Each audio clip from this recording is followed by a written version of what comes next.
over 70 years of Bomber action on 102.9 CFAR. They're going to be running out of moose legs. The quest is on for the Cantera Seeds Cup. Canter, low punching, score! The Bombers win it! Here with the call the action. Scores! And the Bombers have done it! Wow! This team just won't quit! Voice of the playoffs. Look out! We got all kinds of mayhem now! The one and only. You know, that's why you're a legend. You know, the big R. How do you do? Mr. Rob Park. You're on. Alrighty, thank you very much, and welcome to Whitney Forum, and welcome to the kickoff to Game 2 of this SJHL quarterfinal series. And boy, last night's game, Mike, we saw a little bit of everything.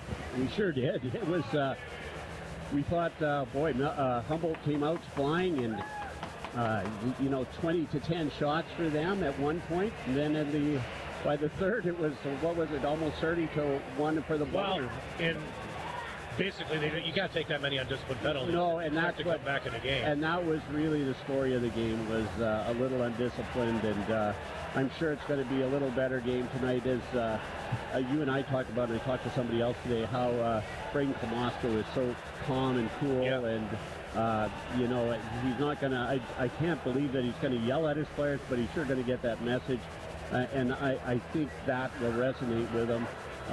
Stromey's back in the lineup tonight. That's got to be a motivator for these guys, because he looked like he was really quite injured. He was quite injured last night. So I think we're going to see a little bit more disciplined and better Humboldt Bronco team. Well, Stromey, a lot of guts to come back and play the final 8 minutes last night. He is their captain, and certainly gave him a bit of a surge. To hear Braden Klamosko's comments about that coming up in his half of the SJHL Coaches Show. But again, getting back to a little bit of everything, I thought both teams looked nervous to start the game. Yeah. I thought Humboldt had the better chances in the first period, and really taking it to him the early start of the second. And again, the two turning points, and we talked about this, I know, lots last night, but they're the big factors in the game, in my opinion. Kennedy missing that empty net. I can't emphasize that enough. It was a 1-0 game then. And then the goal by Carruthers when it went 3-0. I don't know, Humboldt just kind of collapsed after that. You know, they were really taking it to Flin Flon. They were playing well, getting in lanes and creating some opportunities, caused the Bombers to turn the puck over, which they did a lot of that early in the game.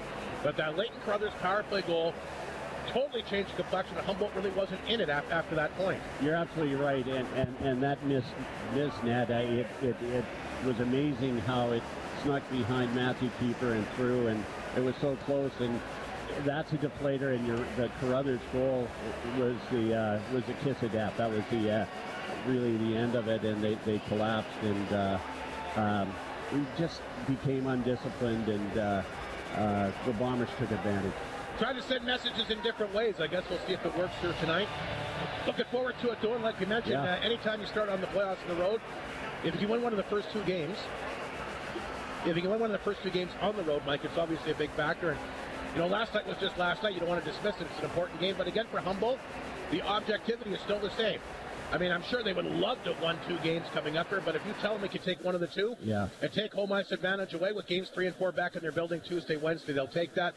Flin Flon better be ready to go tonight.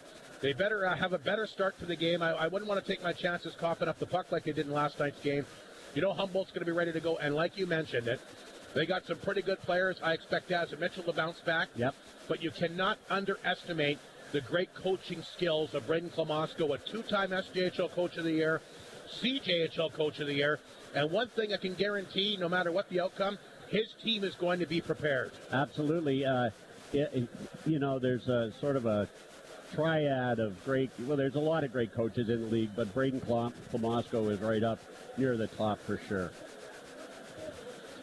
So we're about 15 minutes away from puck drop here tonight, and again, going to be very interesting. The crowd was great last night. Of course, very enthusiastic, and it's always a special place to play. And we talked, let's talk about quickly before we go to break some of the other guys that were big factors. Matthew Keeper, we talked a little bit about this. We didn't know what to expect. Even the great year that he had, first ever SJHL playoff start, made some big saves early when he had to. Leighton Carruthers back, gets the 2 power play goals.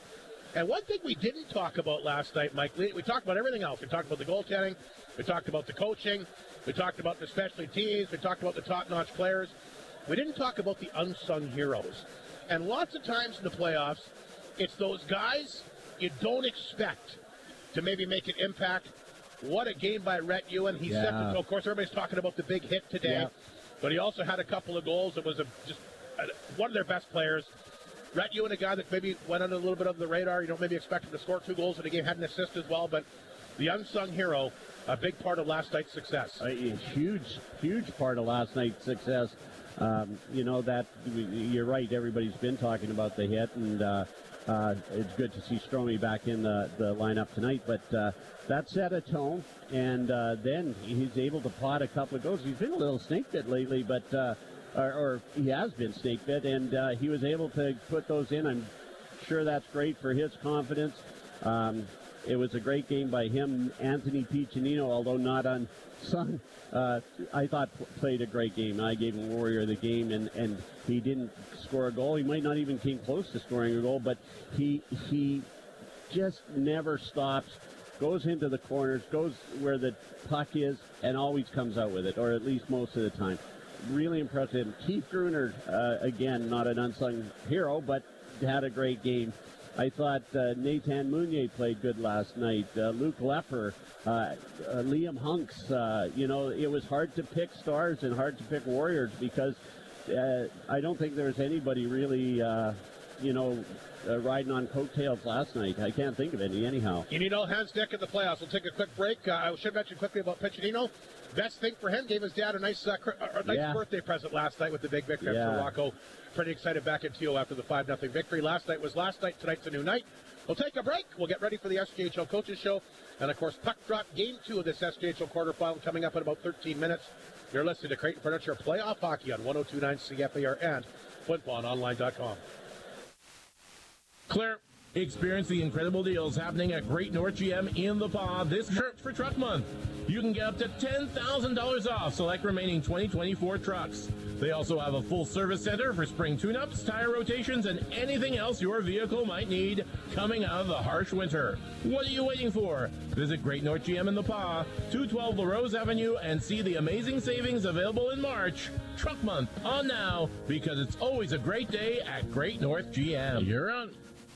Good evening. Welcome to our SJHL Coaches Show. Mike Reagan, the head coach of the Bombers, will join us. Mike, maybe a bit of a slow start last night, but it's not how you start, it's how you finish. And a solid 5-0 victory to take Game 1 in front of a very enthusiastic crowd. Yeah, I'd agree with you, Hardy. I thought that there was a little bit of Game 1 jitters. I would say on both sides. I think the puck management wasn't great from both teams. Once we settled in, killed those 2 penalties, at the beginning of the second period, I thought we were pretty good after that. Well, I thought the 2 turning points for me, Kennedy missing the empty net for them, and after Carruthers got that 3rd goal in the power play, you went into complete cruise mode. I think the shots, we were talking about this, 20-10, and then after that 3rd goal, pretty much the entire game was played in their end. Yeah, and it's about timely goals. It's not necessarily how many you get, and one of the things that we've preached to our power play is, if you go 0 for 4 at the beginning of the game, it doesn't matter. It's about making sure that when you get that opportunity late in the game that you capitalize on it. And, we were able to get 2 power play goals on 7 chances. It's 28%. It's well above what our average was in the regular season. So it's a good start for us.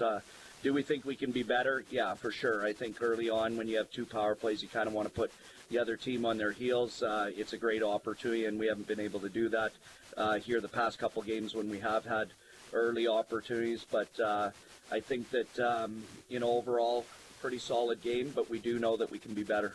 It's interesting. You end up with 5 goals. You actually had a couple of goal posts before you finally broke through. Were you thinking, geez, might feel a bit snake bit tonight in the playoffs?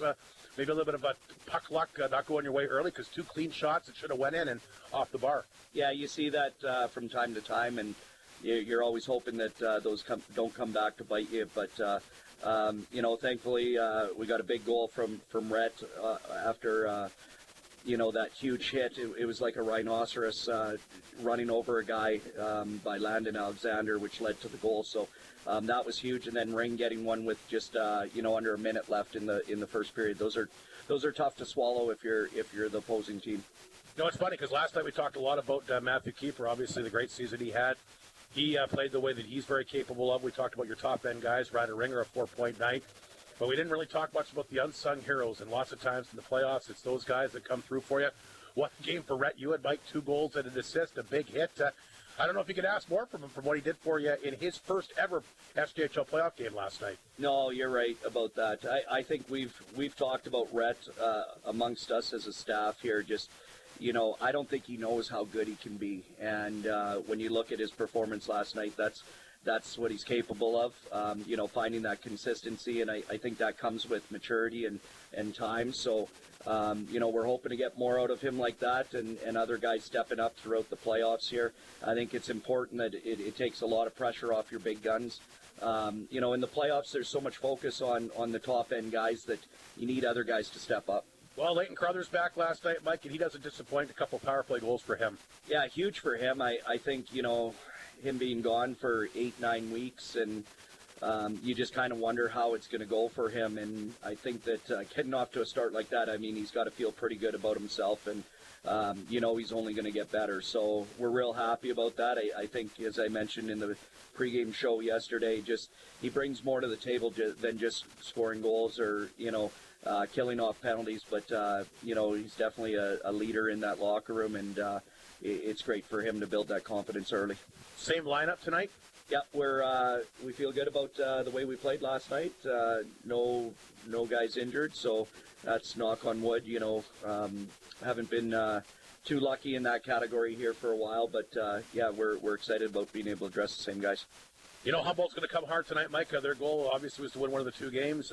Things did not go very well for them last night. They still have a chance to take a game here tonight. So last night was great, but tonight you'll have to be good again. Well, there's always pressure on the home team to, make sure you take care of both games at home. For them, you got 2 chances to try to get a split, and we're aware of that here, and we just have to have an even better effort than we did last night. Probably get off to a better start than we did last night. That would be real nice, and try to take away their will. Sure, great physical effort. We talk about the big hits from Alexander Ewan, but I think a lot of guys were throwing the body well. I think Humboldt early on was their game plan was to kind of try to take it to you, but you ended up taking it to them. Is that as physical as you've seen your team all season? I think the Battleford series, probably in Battleford, I wasn't there, but just from watching it and talking to Borton and Kegs, I think we're extremely physical there. I think anytime you're the lower seed, you're trying to, out-hit the top seeds as much as you can, and I think, that hit by Rhett, I think, really calmed everything down and kind of was like, you guys want to play that game, we can do that too. So, we've always tried to build a team that's got a lot of grit and capable of being physical, and it's for reasons like that. Sounds good, Mike. Good luck in Game 2 tonight. Thanks very much, Robert. Mike Reagan, the head coach of the Bombers, once again here on 102.9 CFAR and FlinFlonOnline.com. Bailey Homes provides ready-to-move homes as unique as your family. They'll be at the 1029 CFAR Trade and Leisure Show April 24th to the 26th to answer any questions you may have. From the quality of the build to the care of the move, let Bailey Homes make your dream home a reality. 10 seconds. They have the experience bringing custom homes to the north. Find out more by visiting bailey-homes.ca, and they'll see you at the trade show at the Sportex April 24th to the 26th. You're on. SJHL Coaches Show continues. Braden Klamoska will join us here tonight once again on behalf of the Humboldt Broncos. And Braden, obviously not your night last night, but I thought the 2 turning points of the game, Kennedy missing that empty net, and I thought when Flin Flon scored the 3rd goal, they kind of really got going after that. For sure. Probably both were huge, parts of it. After the 3rd one, that was a dagger for sure. So, half the game I don't think we could be, too disappointed in. The second half obviously wasn't where we wanted it to be, but, I thought there were some positives, in that first half for sure. I thought you played really well in the first period, and it's funny, in the second period, you're up 20-10 in the shots. Then, like I said, that 3rd goal just totally turned the whole game around. It did, yeah. And that's playoff hockey. Hardy, you gotta score when you have those opportunities. You guys score that 3rd and she's over. So it is what it is. Obviously, you need to cash in early tonight. I think it's probably the game plan, right? Come up with the same start. For sure, yeah. Definitely, start off the way we did yesterday. Got to cash in though. You got to score a goal when you have a chance, and I think it'd make a big difference for sure. Last night when I chatted with you mentioned the specialty teams a big part of the game. I thought your penalty kill played very well, and it's tough to beat to really say anything about your power play. You only had the 2 chances, although I thought you did create some opportunities. Yeah, for sure. PK was as solid as it could be. Didn't get a ton of opportunities on the power play, but maybe if you score one of those, it makes a difference for sure. You take Gaz Mitchell out, was it just a chance to rest him and get him ready to go for game 2? Yeah, exactly. That's all it was. You gotta, you play back-to-back nights. You gotta give him a little bit of a rest where you can. And I thought it was important the last 10 minutes to make sure he was as fresh as he could for tonight. At Humboldt, he plays pretty well. He was. He fit right in there right away. Threw him right into the fire. Right into the kill, and he did a good job for us. And I'll tell you what, nothing wrong with getting playoff experience, especially in the Whitney Forum. Absolutely, it is. It's fun. Like sure, you're down 5. You still there's some benefits of some of that too. Other guys getting some more looks than you normally would, and you never know. You're going to need some of those guys down the stretch here. The great thing about hockey, and the great thing about a series, at least early on, is you always can play better the next game. Like we talked about yesterday, and it's not no rocket science to figure it out. You want one of these 2 games, you still have that opportunity here tonight. Absolutely, you do. It's it's a big one. Obviously, you get tonight, you feel pretty good about it. So it's the best part of playoff hockey. Back-to-back nights in the same building. It's important here to be ready to go and for us to get a chance to win a hockey game. What's the message? I mean, obviously you probably don't say much after last night's game, or maybe you do, but what's the message for your group here tonight? I think that the positive, bring what we did in the first half, and honestly, let's have some fun here. No one's expecting us to win, so let's use that as our motivation. Let's be relaxed, play hard, and see what happens that way. We can't be uptight, we can't be too tense where we can't make plays. Let's make some plays, have some fun with it, and see where it goes. I thought, and just my opinion, both teams looked a little nervous to start the game last night. I would agree, definitely. And how wouldn't you be, Hardy? It's that time of year. You guys haven't had much adversity so far, and we're in a hostile environment. It's all part of it. So it definitely there was some nerves, and that's okay. That's what it's all about. How about Strome, your captain, gets hurt, comes back, and plays the last 8 minutes? Really showed a lot of guts. How does that fire up your team? It should, and that's just typical Strome. He's done that all year. He'll just continue to do that. He's just a warrior, and you got to love guys like that. Were you surprised to see him come back in the game? No. I knew he'd come back if he could. That's just who he is. So he's been like that all year, and he's been a great soldier here. When we talk about how great some of the offensive players are for Flin Flon, but some good ones, Strizzy, the last 3 times I've seen him play against the Bombers, he's been kind of quiet. Are you looking for him to break out tonight? Yeah, I'm looking for all of our guys to break out. I think we need more from a lot, and I think we've got good regular season efforts, but we need postseason efforts here tonight. How important is it to stay out of the penalty box tonight? It's huge. Yeah, absolutely it is. Play between the whistles and stay out of the box would be massive for us. Do you need the first goal tonight? Nah. You need to play 60 minutes. You score early, you don't score. It doesn't matter. Play 60 and the best team will win. Looking forward to game 2 tonight. Always good to see you, Break. Good luck to your group here tonight. We'll see you back at Humboldt on Tuesday. Awesome. Thanks, Artie.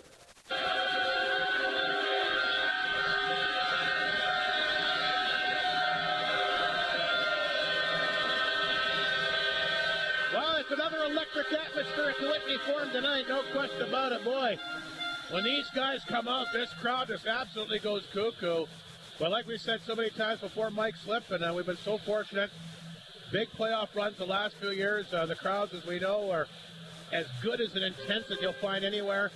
It always builds from round to round, and how can't you be jacked up on either side getting ready for tonight? Unbelievable atmosphere. When the coaches came out, this building shook, and that was just for the coaches. So it is electric in here, as it always is every game, but especially playoff time.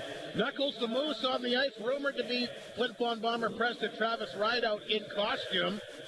Got to give him a lot of credit for putting that Moose uniform on. Skates are on pretty good, too. We're going to take a break here for the anthem and get ready for your Bailey home starting lineups here momentarily. Great skater.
letting Braden Klamosko's interview wind down, I thought, geez, looks like a smaller crowd here tonight, but they've filled up here pretty good. Yeah. And it looks like a good capacity crowd here once again at the Forum tonight. Game 2, like I mentioned, this SDHL quarterfinal. The Bombers won last night 5-0. We'll see what happens tonight. I think it doesn't matter. We've talked about it. The coaches have talked about it. The fans have talked about it. Everybody really expecting a real tight game. You know what? I'm going to say it right now, Mike. I wouldn't be surprised if you see overtime tonight. I wouldn't be surprised if you saw overtime in any of these games, and especially tonight, because these Humboldt Broncos, they might have woken up a sleeping giant here, but that's what you have to do. Here we go, Rob. Bailey Hunk's coming for the game. We got Gruner, Piccinino, and Carruthers, 2 power play goals last night to start things off. Hunks will get things going on the back end along with Cole Tanchuk. And we're underway. The Broncos get the puck inside the Flin Flon zone right away. We'll get to the goalies' numbers here momentarily. Puck is back of the bomber. That Miller, who's been a really good player for Humboldt. If they're going to get things going, he'll be if Humboldt comes back and wins this series, I think Miller's going to be a big part of it. Flin Flon will work that ahead here to Piccinino. Sends that pass up the left side for Gruner. His backhand pass, that's knocked away right away by McElwain. He'll dump it down the ice. Of course, you heard Mike Reagan mentioning lineup is the same. Had to make a few changes for Humboldt. Knudsen, after that fight last night when he grabbed Ewan and went to town on him, he's actually suspended for a game, so he's not in there. So Humboldt's going to have 2 new D-men tonight in Caleb Desbro and Eric Stilbaski.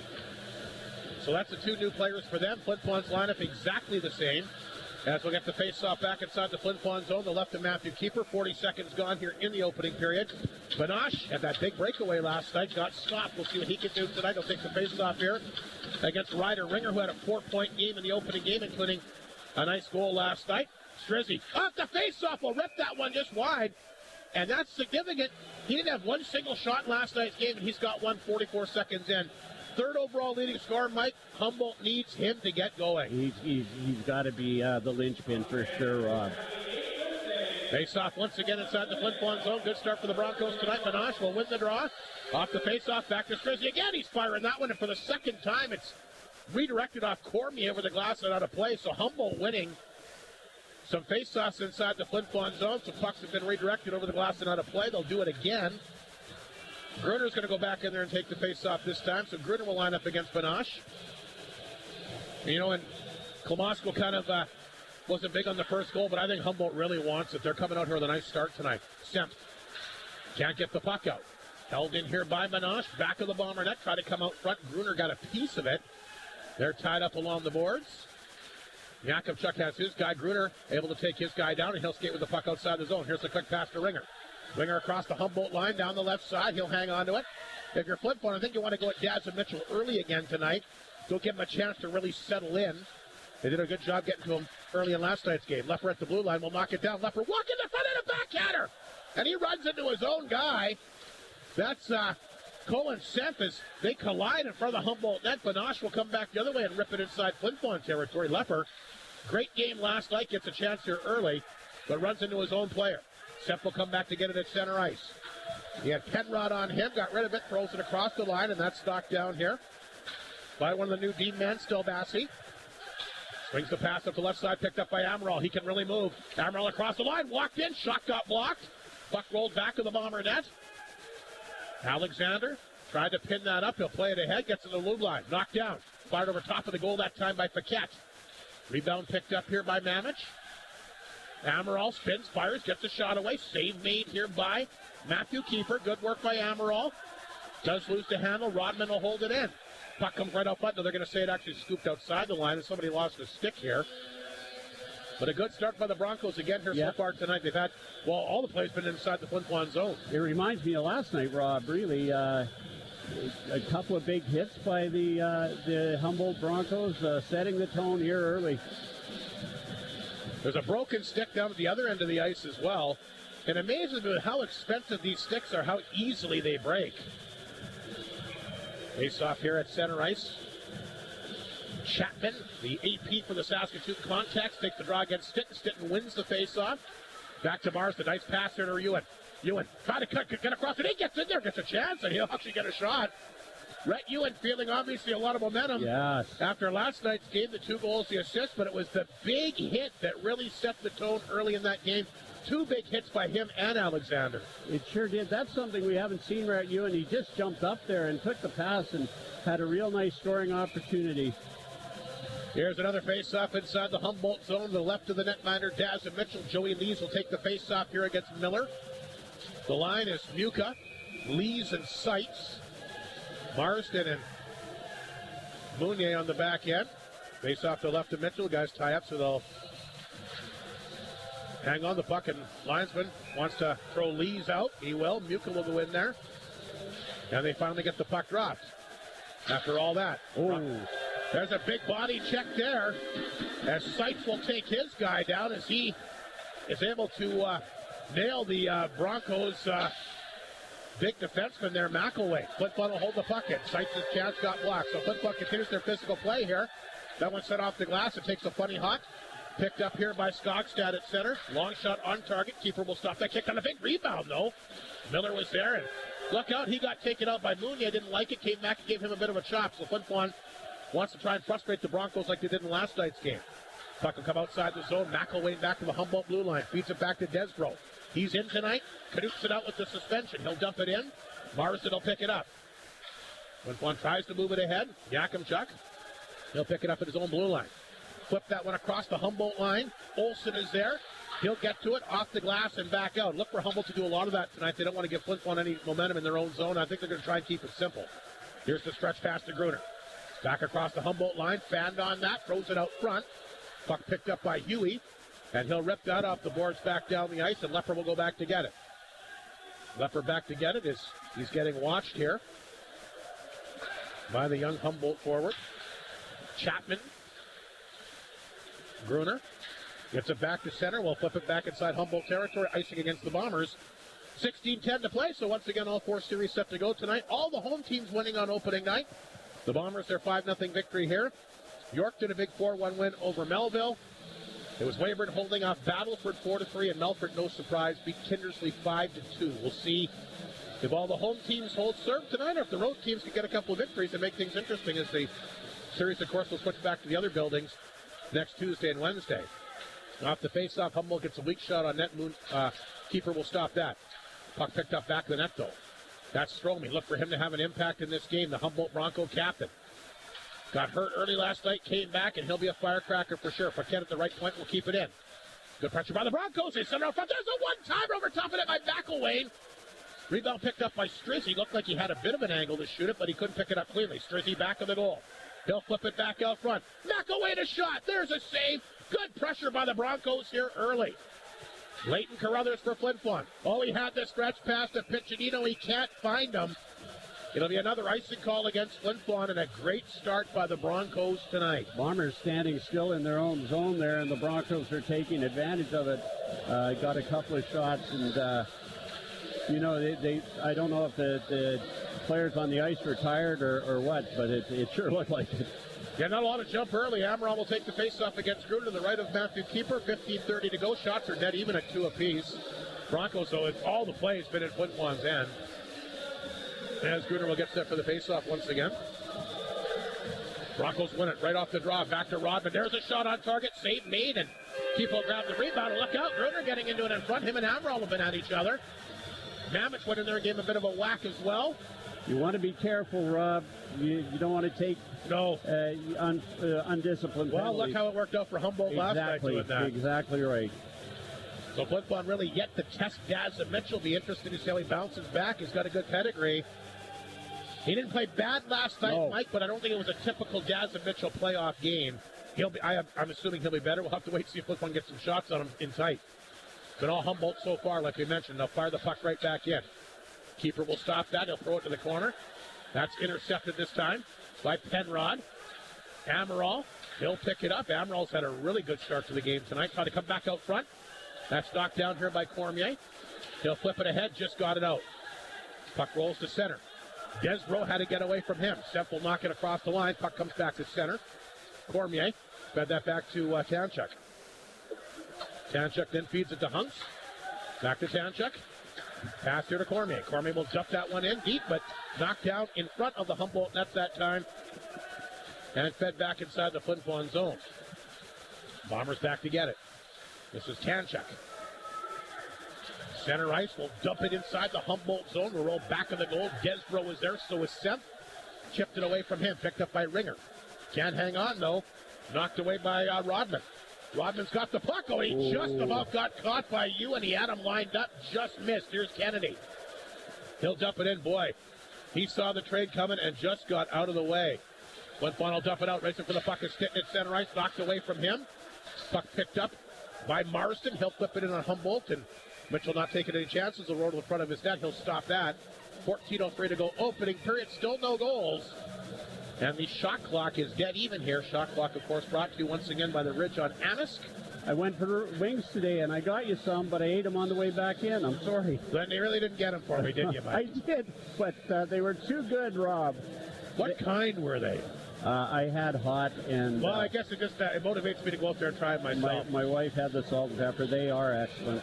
Shots are dead even at 2. A big thanks to Ridge on Amisk for coming on these Bomber broadcasts. As Stitt will get set for the face-off here against Cade Kennedy, the former Yorkton Carrier and Estevan Bruin. And this linesman tonight, Mike, he's causing some fiascos with both teams. Both benches are on him here. It's not rocket science. Just drop the puck. Both benches are getting a little agitated. The Humboldt one in particular. They finally get the drop with the puck. The puck is flipped back of the Humboldt net. Stitton is after it. He bumps there with Paquette. Paquette wasn't sure where the puck was. Goes to corner, picked up by McElwain off Marston's glove. It'll come out. Ewan touches it offside, blown down, 13:48. Not a lot of flow so far tonight, but if you're Humboldt, the road team, you probably like that. Good, exactly. A good, great road period start for the Humboldt Broncos. Right, Ewan back out on the ice. By the way, the shots are now 5-2 Broncos on the Ridge on Amisk shot clock. Big face-off outside the Humboldt blue line. Chapman takes the draw against Stitton. Stitton wins another faceoff. He's been the Bombers' best faceoff man in this game. There's a big hit there. Olsen will stand up Alexander. The Humboldt bench likes that, especially after a few big hits. Alexander comes back at him. Puck set down the ice. An icing call against Humboldt. I don't think there's any question about it. Humboldt's going to want to key in on Alexander and Ewan after all the big hits they threw in last night's game. Yes, my notes on Warrior of the game either said Alexander or Ewan on them last night, and a couple of big hits there. Face-off back in Humboldt territory to the right this time of Daz and Mitchell. 13:35 to go, opening period. Keep Gruner back in there to take the face-off against Chapman. It's Piccinino, Gruner, and Carruthers off the face-off. Huey couldn't knock it down. Gruner gets a chance, but that's a weak shot. Picked up here by Rodman. He'll play that one ahead. Puck will scoot back at the Flin Flon zone. Yakubchuk will knock it down. Leaves it there for Lepper. He swings it to Piccinino, goes through his legs. Intercepted by Desbro at the Humboldt blue line. Piccinino got over there, but Huey took it from him. Puck will roll back in the Flin Flon zone. Yakubchuk feeds it over to Lepper. Almost lost a handle. Got picked up by Carruthers at center. Tried to feed that ahead to Gruner. He knocked it down, but couldn't get away from Desbro. Played him perfectly. Here's the quick pass to Banache. Flipped it ahead. Strizzy inside the Flin Flon zone. Feeds it out front. Nice setup that time. Stroley a chance, and he just missed. Tell you what, Strizzy's brought his A game tonight. Another shot knocked out in front. And finally the puck will come out. Boy, the Broncos in scoring opportunities here, Mike. I don't think Flin Flon's had one chance in tight. I'd say 3 or 4 for the Broncos here. Something happening behind the play fans are reacting to. But Humboldt got too many men on the ice, is it, Rob? I'm not sure. Humboldt always had the better end of the scoring chances for sure. No. 12:37 to go. They caught us with that a couple times last night too. Still scoreless, but Humboldt getting some chances. Yeah, you're right. Sorry, Rob. You're absolutely right. Humboldt and Strizzy in particular, he didn't really have a sniff last night. Every time he's been on the ice, he's made something happen in this game. He's had 3 good ones. Off the face-off, the Broncos win it. This is Stromey spinning and firing. A save made. Rebound picked up in front of the Flin Flon net. They'll get it ahead to Seitz. Seitz down the wing. Can't catch up with it again. Knocked away by McElwain. Here's Banache. Back across the Bomber line. 3 Broncos are across. They're finally swatted away. Seitz will come back and pick it up at his own blue line. Seitz to center. Sends the pass there to Lees. Then Seitz gets knocked down. McElwain will feed it over to Stromey. Here comes Stromey back to center ice. Buca rides him into the boards. Paquette will pick up the puck and he'll flip it back at the Flin Flon zone. 6-2 are the shots for the Broncos here on the Ridge on Amisk shot clock. Puck dumped in. Mitchell will stop that. And he'll hang on. Flin Flon still no chances in tight. A little bit of a conversation in front as Lee skated to the front of the net. The Broncos didn't care for that. But 11:55 to go. Still scoreless here. And Flin Flon trying to get on track. A couple of those bouncers last night on Matthew Keeper, they can be tough to handle from long distance, and Dazza Mitchell stopped it, but it bounced just before it got to him. Those can be really dangerous. Reger will take the face-off against Amaral. Amaral's also been flying here early. Back to Mounier, his shot wide. Didn't get a lot of wood on it. Cormier, back of the goal here for Semp. Paquette ties him up. Amaral will flip it ahead to Mamich. Mamich tapped it back to center. There's Mounier for Flin Flon. Marsden gets the puck over to Cormier. Cormier trying to slide that pass through for Semp. Too far. Paquette tried to pick it up in the corner. Grabbed instead by the Broncos. Amaral. He gets it outside the zone. Picked up here by Penrod down the side. Right side. That one knocked away. Puck stays inside the zone, though. Here's a chance for Amaral. Shoots it. Save made by Keeper. Rebound picked up by Semp. Stretch pass. Cormier. And that'll be another icing call, and Flin Flon cannot get on track. As I said last night at this time, Rob, the best player on the ice for the Bombers is Matthew Keeper. Same thing tonight. And the Bombers were able to battle through that start of the first period last night. 8-3 Riton Amos shot clock shots for the Humboldt Broncos, and I think the concerning thing is all three shots have been from well out. They haven't had one in tight yet. No, Here's no, Semp no. to center. He'll dump it in. Cormier after it, throws it out front. Bouncing puck picked up here by Kennedy of the Broncos. Off the glass hard, knocked down by Semp outside. The blue line, he'll hammer it back in. Mitchell stopped that. Back of that, he left it there, picked up here by the D man Desbro. Desbro will carry it to center across the Bomber line. They're offside. Blown down once again with 10:52 to go. Leffer shaking up just a little bit. This is one of the best lines out there last night. The Stinton, Muka, and Joey Lisa, the Flin Flon line. And that's what they need. I mean, the fourth line is playing fantastic. Well, 2/3 Flin Flon. You got Seitz out there as well. Seitz is out there now. Puck is kicked back inside the Humboldt zone. Rodman after it. Here comes Muka. Look out! A big hit there. Nice job by Muka to look for the turnover. And look out. One of the Broncos, Rodman, giving the business here to Seitz in the corner. He didn't like the hit, I don't think. Lee's in there trying to get the puck free as well. Puck pinned up along the boards. Then Lee's going to get into it here with Banache. So you notice one thing to continue tonight, when Flin Flon's thrown the body, Humboldt does not like it. They come back with some stick action and some other stuff. So Flin Flon needs to try to do that to keep Humboldt unbalanced here. Hopefully get him to take a penalty. Kind of what happened last night. They got undisciplined, and you're right. If there was nothing wrong with the hits down there, there was one that was a little from behind from the Humboldt Bronco, but they react, and it's going to get called sooner or later. Face off inside the Humboldt zone. Flin Flon trying to get some chances in tight. So far, the Humboldt defense has been very, very effective. Flin Flon pushed back in their own zone again. Here's Tashik up the middle. Didn't get through. Banache will get the steal. Here he comes across the bottom line. Banache walks in, scores! Humboldt's first goal of the series. And Banache will go over, and he'll salute the Humboldt fans that are in attendance here tonight. He blows it over top of the left shoulder here of Matthew Keeper. Big goal for the Broncos, who've been by far the better team here in the first 10 minutes to start the game. Huge goal. Matthew Keeper's played fantastic, but he'd want this one back. Yeah, he would for sure. And I don't think there was anybody really even in front of him. No. He looked at his glove, thought there was a hole in it. So Banache will score at the 9:43 mark. That might be an unassisted goal. 1-0 Humboldt. A good start for them here tonight. Strommy. So the one assist to the Humboldt captain. The Broncos in business, 1-0. The puck will roll back down the ice. And that's picked up here by Dazza Mitchell, who has not had to make a save in tight in this game. Yeah, nothing. They hasn't had any really tough saves at all in tight or out. Even the long shots, there hasn't been much. Another face-off inside the Humboldt zone. As Stinton will go to work here against Amaral. Well, the Whitney formed pretty quiet after that opening goal here by Banache. Olsen sidesteps the check. Amaral will pick up the puck here for the Broncos. He'll skate away. Here's a pass up the right side for Penrod. Puck will roll back in the Flin Flon zone. Ewan can't pick up the puck. It'll roll back in Humboldt territory. Grabbed here by Paquette. Ewan will chase him. Paquette. But pass to Penrod. Penrod feathers the needle. Nice pass here to Amaral. Amaral across the line. Lost it as he got to the Bomber blue line. Now he'll pick it up and flip it back in. Penrod going to go in there as well. Try to poke it out front. Picked up by Ewan. Can't get the puck out. Knocked down in front. Here's Kennedy walking in, and he has ripped it wide. Over top of the right pad that time. Penalty going to come up here against Alexander for a charge as he went flying in on McElwain. So the Broncos going to go to the power play. McElwain shoots it. That hits the stick, goes over top of the net.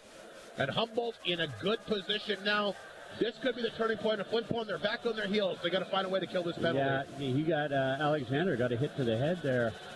Did he? He got two? Two, yeah. They don't give you 10s for those anymore. No, I don't know what. Media timeout, Mike. We'll take a break. Come back with a Humboldt power play. They look good early. 1-0 they lead it here on 102.9 CFAR and FlinFlonOnline.com. Clear. Chicken Chef wants you to get a jump start on celebration season. That means weddings, grad parties, family functions, wind-ups, and more. Chicken Chef knows that nothing says celebration like eating well. Have them cater your event that you'll be too busy doing everything else for, and you know it will be handled professionally and deliciously. Call 687-3779 or pop by the restaurant to put together something special suited to your needs and taste. Chicken Chef, where memories are made. Hud Bay is proud to be a sponsor of this Bomber broadcast. From donations for bursaries, hockey schools, clubs, community events, charities, and so much more, 10 seconds. has supported our community with dedication and generosity, contributing to events and organizations. Hud Bay thanks the people of Flin Flon for their continued support. You're up. Well, the Broncos were 0 for 2 on the power play last night. We'll see what they can do with their first chance here tonight. Already a 1-0 lead and have dominated the first 10 minutes. Out shooting Flin Flon 9-3. On the red on Amos shot clock, Miller gets set for the faceoff deep inside the Flin Flon zone. And again, the linesman, what's the hold up this time? He'll grab the puck and he'll finally drop it. Gruner digging in there against Miller. Broncos grab the puck through all that. Back to Paquette at the right point. That's picked up by Banoche. He'll fire it in. Back it up. There's Miller. Miller will hang on to it. Falls down. Gets it back out front. Intercepted by Gruner, who just gets it out. Boy, the Broncos done a really good job knocking down a lot of loose pucks tonight as well. There's Paquette inside his own zone. Moves it ahead to Banoche. He'll dump it in for Mamich. Mamich goes in on Semp. They tie up deep inside the Flin Flon zone. Yakimchuk there. Puck knocked out. Nice job by Semp to block it in. He'll send it down the ice. Once again, Nazar Mitchell. He'll stop those all night long. He'll get rid of the loose puck, and Paquette will pick it up. Paquette swings it back to center ice. That's picked up and fired in that time by Strizzy. Hunks along the boards, can't knock it down. It's flipped to the blue line. Paquette knocked it down. He'll keep it in. Good work along the boards. This is Banoche. Beats it back to Strizzy. Long shot. Good job by keeper to track it. He'll make the save. A minute one to go in the power play. 8:15 remaining in this opening period. Humboldt in front 1-0. A big goal here by Banoche. Blowing a shot over top of left shoulder. Matt Keeper to open up the scoring here at the 9:03 mark. The only goal so far tonight in Humboldt's first goal of this series after being shut out in last night's game. Kennedy set for the draw against Ringer. Flin Flon once again can't win the faceoff. Broncos hold it in. McElwain for the blue line. Didn't miss by much. Picked up by Leopard. Just gets it out. McElwain will knock it down his side of center. Fed it back to Kennedy. Kennedy lost a hand with Piccinino. Tripped him up. Broncos get it back. Comes out, but Flin Flon's offside, and McElwain will pick it up. 36 seconds to go in the power play. Here's McElwain. All-star defenseman at center. McElwain will get a hold of it. Inside the Flin Flon zone it goes. There's Lepper. Chipped it, but nice job by the Broncos to knock it down. That was Chapman, who looks really good for a call-up, and you can see why the Western Hockey League's interested in him. This Flin Flon will set the line to the ice. Mitchell again will make the save, and he'll dish it off to McElwain in the corner. McElwain had leads on him, just got rid of it. McElwain feeds it back to Rodman. There's Rodman at center. Dumps it back in. Power play about to expire. As Flin Flon will pick it up and shovel it down the ice. So, important kill for Flin Flon as Mitchell will stop that back of it. The puck is picked up here by the Broncos. Rodman inside his own zone to center ice. Yakimchuk flipped it right back in. Rodman's got it. Yakimchuk once again will block it at center ice. He'll take off across the Humboldt line. He'll flip it in wide. Puck leg back of the Humboldt net. McElwain back there to get it with Cormier on top of him. Flipped it ahead. Tanchuk trying to hold it in. It does squirt across the blue stripe there. And it's pinned up along the boards here. Puck does come free. And the Broncos will flip it back in the Flin Flon zone. And Yakimchuk back to get it with Strizzy on top of him. Yakimchuk back in his own net. Here comes Skogstad as well. Aggressive forecheck by the Broncos tonight. Flin Flon having a tough time in their own zone. Yakimchuk in particular has a guy draped all over him. The Tanchuk, he gets caught. Throws it away up the boards, but Ringer comes back to help out. There's Yakimchuk back up the boards. McElwain will cut it off and throw it back in. Yakimchuk will play it back to Tanchuk, and he'll take off the center. He lets her rip, comes right back in front of the Humboldt net, but picked up by Kennedy. Off the glass, it'll roll inside the Flin Flon zone. Ice will be waved off. There's Mounier. He'll turn the corner, bring it up the ice. Mounier. Nice pass up the right side. Piccinino to the slot. A shot. Flin Flon's first decent chance. Relatively close to that. Daz Mitchell there. He'll make the save. That's the first chance for Flin Flon on a shot in front of the Humboldt net in this game. Absolutely. A real nice move by Anthony Piccinino to bring that puck into the middle of the ice and get that shot on Daz Mitchell, but he was in the right spot on top of the blue and cradled it into his chest protector. Gruner against Miller. Face-off back at Humboldt territory. Nice face-off win. There's Carruthers a chance, and he'll rip that one wide. Marston holds it in at left point. Back of the goal it goes for Gruner. Trying to shovel it out front. There's Carruthers there. And Mitchell taking no chances. He'll hop on that. 5:42 to play. Flin Flon getting a few looks anyway in front of that Humboldt net. Little better series here. Wasn't noticing Leighton Carruthers much out there to begin with, but he's out there now and he's making things happen. Gruner to take the face-off against Miller. This time they'll go to the left circle. Off the draw. Nice work again by Gruner. Piccinino, though, had it knocked away from him. Stromey will pick it up. Look out. He got decked by Carruthers just below us. Piccinino will pick it up. He'll dump it back in. Olsen will go back to pick this up for the Broncos inside his own zone. Up the boards it goes. Wrapped around the board. Piccinino with the steal. He'll knock it down. There's a chance on target. Good save that time, Daz Mitchell. Miller taking Piccinino down the corner and has a few words for him as he's slow to get up. But a very nice road period by Humboldt here so far. Yeah, it was a good penalty kill by the Bombers, though, Rob. Yeah, and after that penalty kill, they seemed to a little more spark. They'll come out there. It's Muka, Lees, and Seitz. Lepper and Hunks at the back end. 5:17 to go. Opening period. 10-5 the shots for the Broncos, who have the 1-0 lead. Lees to take the face-off against Amaral, who's been one of the better Bronco forwards so far tonight. Been one of the better Bronco forwards throughout the year. Off the face-off! Great chance by Seitz. He'll rip that over top of the net.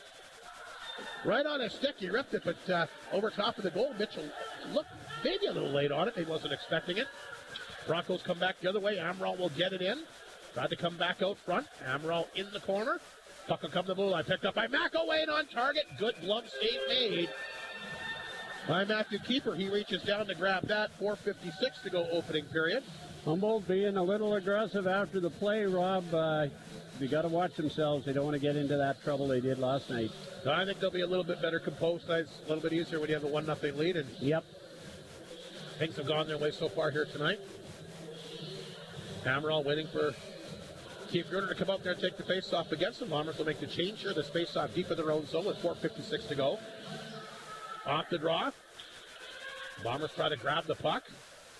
Here's Carruthers. He'll feed that one back here to Hunks. He's going to get a little bit of room. Pass up to Gruner. He'll tap it in.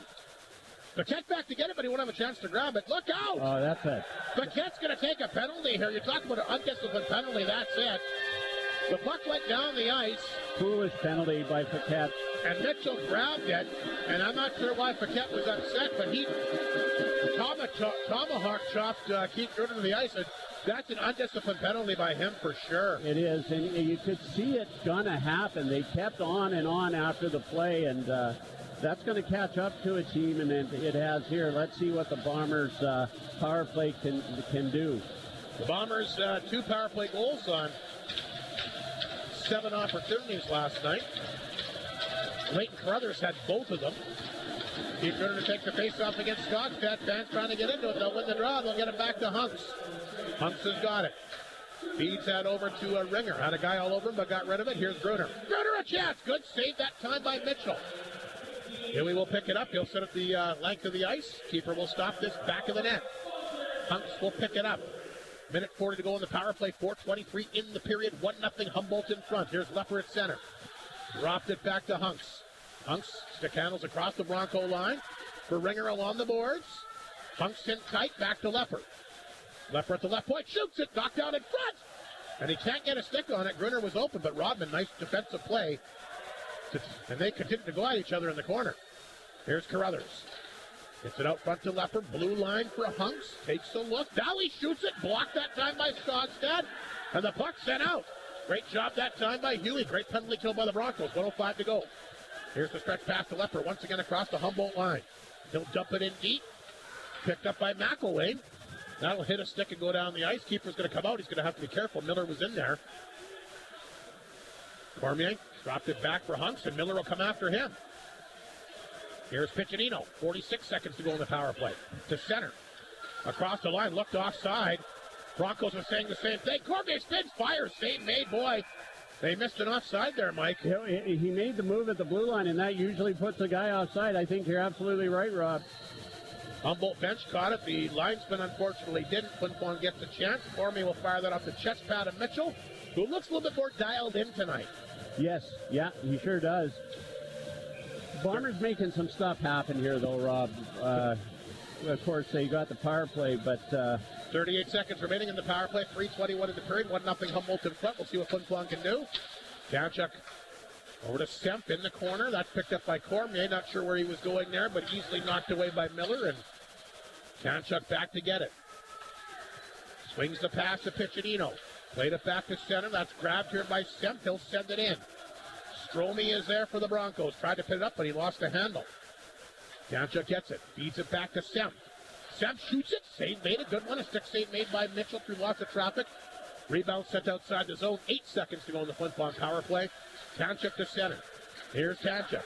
Sends it right back in. That'll do it for the power play. McElwain gets rid of it.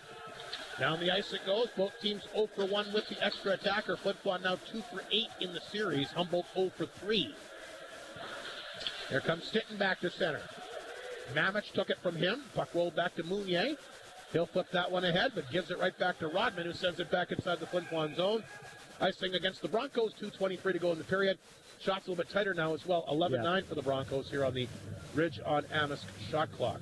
Yeah, the Bombers seem to have picked it up a little bit, and the shot clock shows that. And they've had a couple of decent chances on Dazza Mitchell here. Stinton takes the face-off here against Amaral. Broncos win the draw. They get the puck out. Stinton will get it. He'll flip it right back in. It's going to force Rodman back inside the Humboldt. So look out. Alexander barreling in on him. He saw him coming, though. Amaral will get the puck free. Nice pass to Penrod at center. He's across the Bomber line. Penrod down the lane. Penrod cutting in. Penrod with little shake and bake out front. Nice pass. And they couldn't convert. Great opportunity there for Mamich. Well, that was a nice setup by Penrod, who can really skate. Alexander takes a big hit on him. And they don't like that. They're going after him and behind the play. That'll get the fans jacked up. Alexander then jumped on the play that time by Mamich, who then gets the puck at center. Here's Mamich. Dropped it over to Benash, who's got the goal. Back out front. Flin Flon intercepts. Piccinino will feed it back to Gruner. Starting to open up here late in the opening period. Here's Steve Gruner's shot. Blocked, goes to the corner. Benash will pick it up. Goes into the far corner. That's picked up and fired off the boards by Desbro. And this will chase Lepper back in his own zone with 1:20 to play in the period. Liam Hunks. First ever SKHL playoff game last night. Tried to feed that one to Gruner. Wasn't watching. Skogstad comes over and takes it from him. Throws it back out front. Puck is there. And Lepper will poke it to the corner.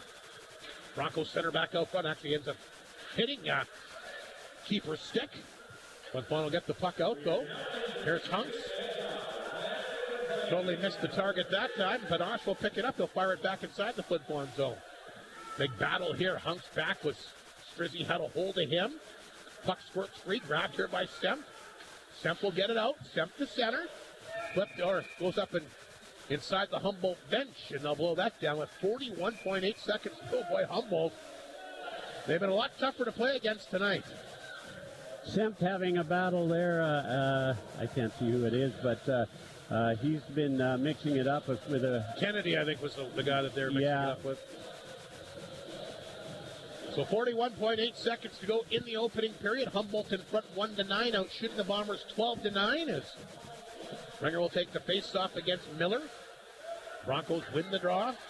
McElwain's got it. Feeds it ahead to Penrod. That's knocked away. McElwain once again back to center. Penrod can't knock it out. Puck will come back to Humboldt blue line. Winger with a steal. He's got 27 seconds to work with across the Humboldt line. Walks it, ripped out over top of the net. Kennedy will pick it up. A backhand pass to Penrod to center. Penrod now inside the Flin Flon zone. Couple nifty moves. Got it out front. Tapped in the corner that time by Tadzer. McElwain the blue line lets it rip. That goes wide over top of the Bomber net. But Penrod has been fantastic here in the period tonight. Puck back inside the Flin Flon zone. Cormier. He'll hang on to it. You can hear the bench yelling at him to hold on to the puck, and that's exactly what he'll do. And the Humboldt Broncos will take a 1-0 lead to the locker room. A very, very good road period for them tonight. Big bounce back. They looked very good in the opening period. They sure did, Rob. It was, you hit it right on the head. It was a great road period, and the coach got to be happy with what happened. Yeah, he's having a little chat with the referee there.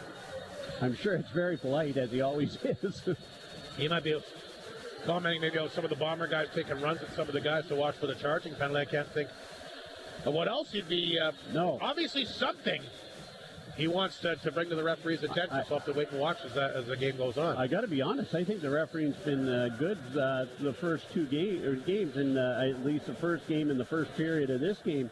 I know our Humboldt friends might not agree with me, but that's my opinion on it. And you know, it's playoff hockey. It's going to be rough, and you don't want to have a parade. Marston having a conversation here. He's getting into it with Strizzy as they both skate off the ice. But one thing I do know for sure, Humboldt's got to be happy with that opening period. A 1-0 lead after one. We'll take a break. We'll come back with the opening intermission for the North of 53 Consumers Co-op, including that first period scoring summary. Broncos lead at 1-0 here on 102.9 CFAR and FlintFlonOnline.com. Clear. There's always delicious food items to try out at your local McDonald's. Okay. Flin Flon Walmart location. Brand new to the menu include the cheesy jalapeno bacon quarter pounder, the smoky maple bacon breakfast sandwiches. How about something just in time with summer on the horizon? Tropical and watermelon lime fruit splashers and the peach passion smoothie. And how about another brand new menu item, the cinnamon swirl. Try one today. A buttery brioche roll swirled with cinnamon filling and topped with delicious cream cheese. Brand new with the classic cinnamon taste. Your McDonald's location at Walmart, once again offering curbside pickup, so don't forget to download the app, collect McDonald's rewards for free food, sit and relax in the comfort of your own vehicle, and await your order. McDonald's, wishing the Flin Flon Bombers all the best through this year's playoff run. Craft a career you're proud of with the Culinary Arts Program at University College of the North. From prepping ingredients to perfecting presentation, you'll learn to craft dishes and a career from the ground up. UCN's Culinary Arts Program will help you feel the pride of creating something beautiful from scratch.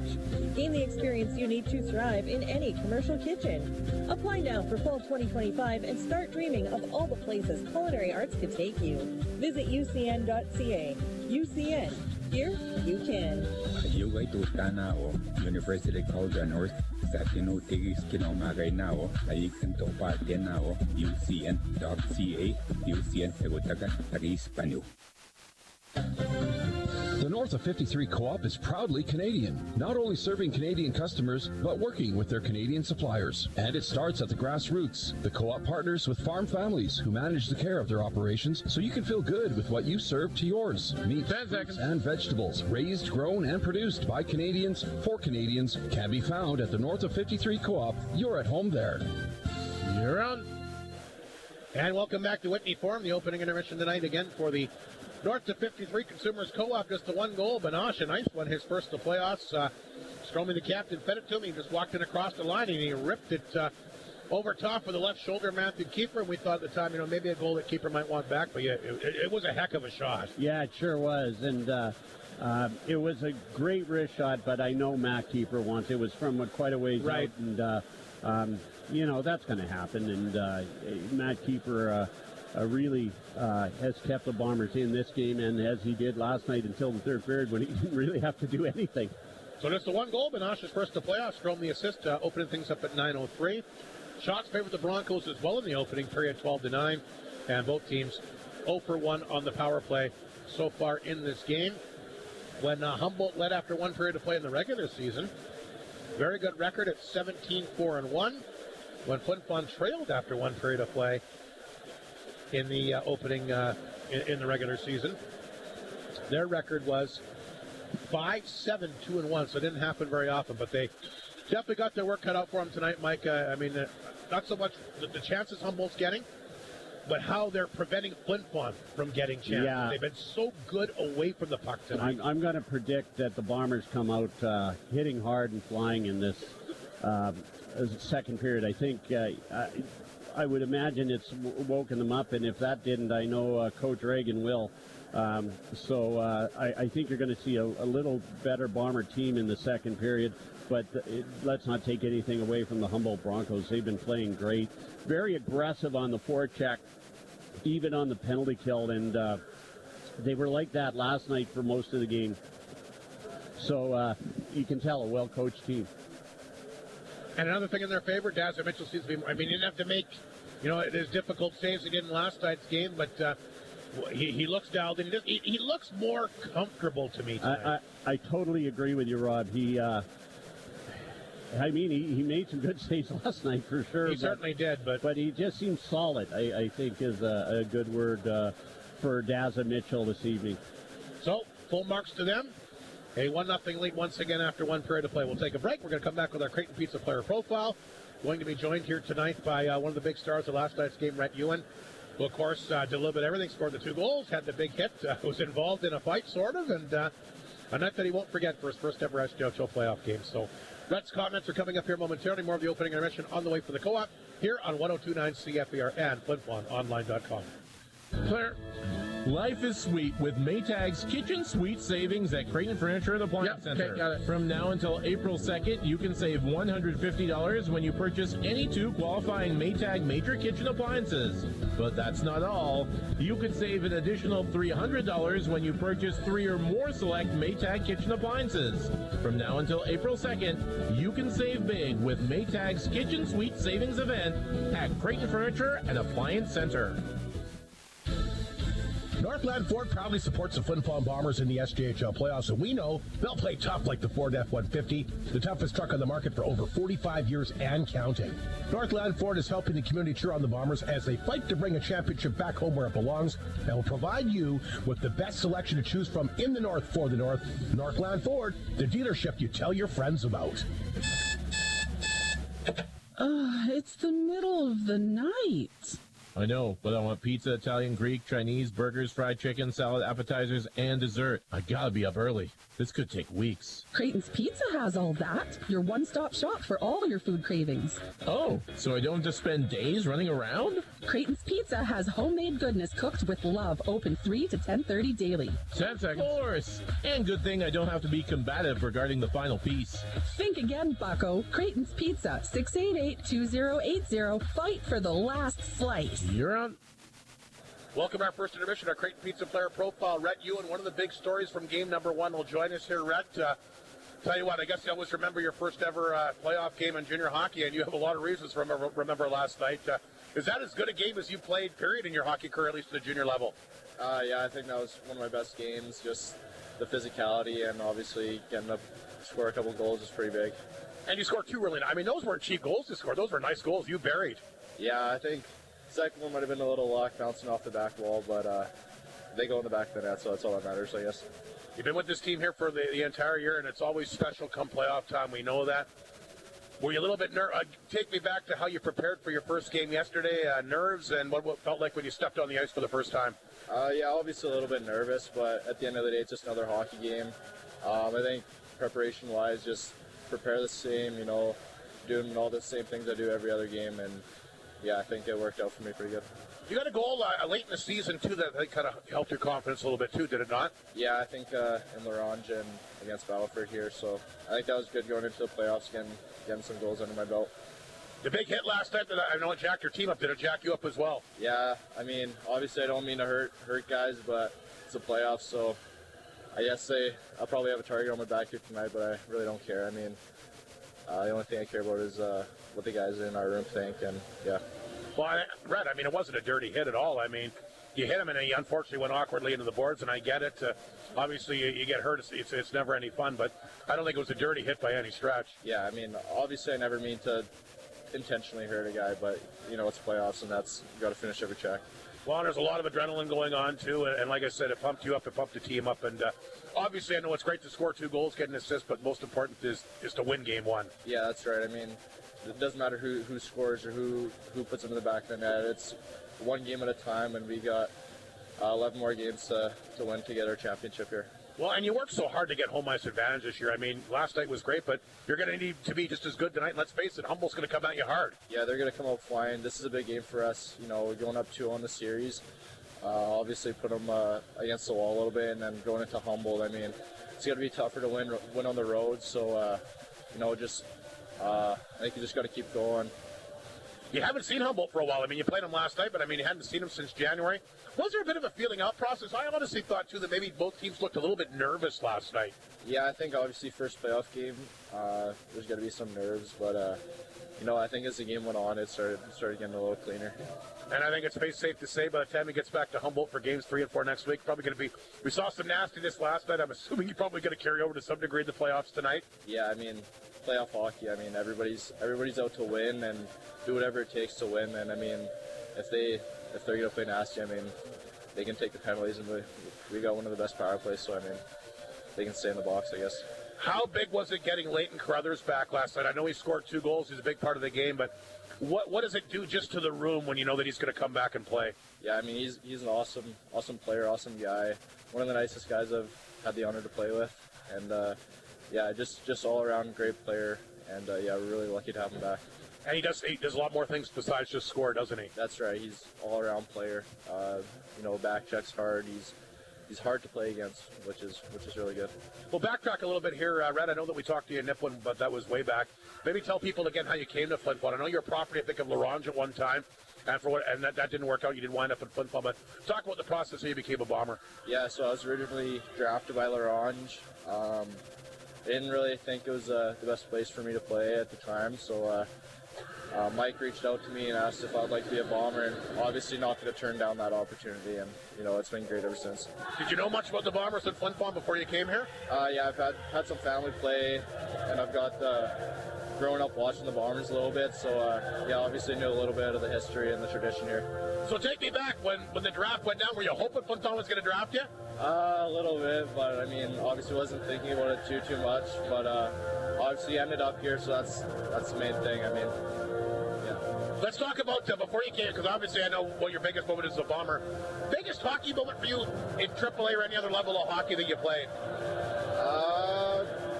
AAA, I'd say we went to the Circle K Classic my first year as a contact, and that was a pretty cool experience. Played some pretty good teams and pretty good guys. So your best moment as a Bomber last night? I'd say, yeah, it's definitely up there. Scoring my first goal, and obviously first playoff game was pretty fun. Well, and I mean, the playoffs is where it's all about. I mean, the regular season's important too, but this team's been jacked up for the playoffs, and I mean, you want to bring your A game, and obviously a pretty big high for you. Yeah, I mean, playoffs is the only thing that really matters at the end of the day, so just got to keep going, keep winning, and it should be fun. Let's recap your first goal in this league. Take me back who it was against and kind of how it all went down. It was against Melfort. I think it was like mid-November, I think. It was just kind of a redirection in front of the net and kind of slipped at 5-hole, and yeah. Not bad to score against a good team like that. That's a good memory. Yeah, I was pretty excited. I mean, obviously didn't have much success at the start of the season, but getting that one to go in was pretty nice. So growing up, who's your favorite team in the NHL, your favorite player?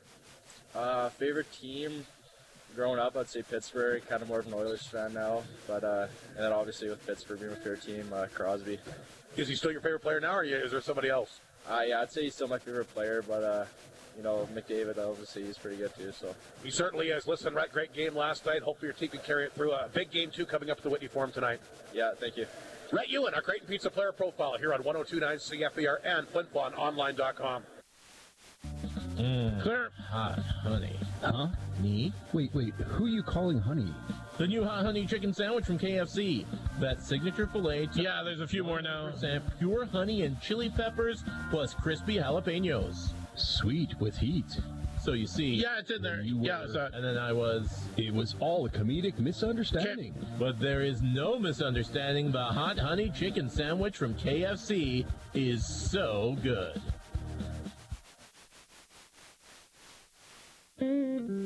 want a home where you feel happy, comfortable, and at ease. You don't want to deal with cabin fever in your downtime, and Samsung knows you deserve better. So combat midwinter cabin fever with Samsung and Shane's. Shop for anyone from 3 to 93. You'll find everything you need and everything you want for everyone in your family. From TVs, tablets, and smartphones to home appliances, Samsung helps create a lifestyle that fits you and kicks cabin fever to the curb. Samsung and Shane's at the Utinike Mall in the Paw. Bubbly sparkling water is the best. It has the fizz that gives the zest. With lots of flavors, there's no contest. Okay, it's loading up. Bubbly. What are you doing? Just rapping about bubbly sparkling water to tell people how good it is. Is that really necessary? Well, you know, I wanted to, Why don't you just tell them that bubbly sparkling water has no sugar, no calories, and it gives you that refreshing and delicious taste you crave? I think that's a better idea. Arctic Beverages, proud supplier of bubbly sparkling water. Crack a smile. After the final horn, 1029 CFAR keeps playing the music that makes your day. Wake up with me, Raphael Saray, in the morning. Middays with Dallas Clark. Behind the mic, woo. All kinds of fun-filled stuff for you and the entire family. Find out everything that keeps you connected. It's what makes us your Prairie Mountain 15643. CFAR 590, FlinFlonOnline.com, and 1029 CFAR Warren Radio. And you're on. And welcome back to Whitney Forum here, about 3 minutes away from the start of the second period. Let's take a look at the McDonald's out-of-town scoreboard. All the SJHL series going. Battleford's got a 1-0 lead on Weyburn. That's late in the first period. No score. Timothy Melford just about to get going.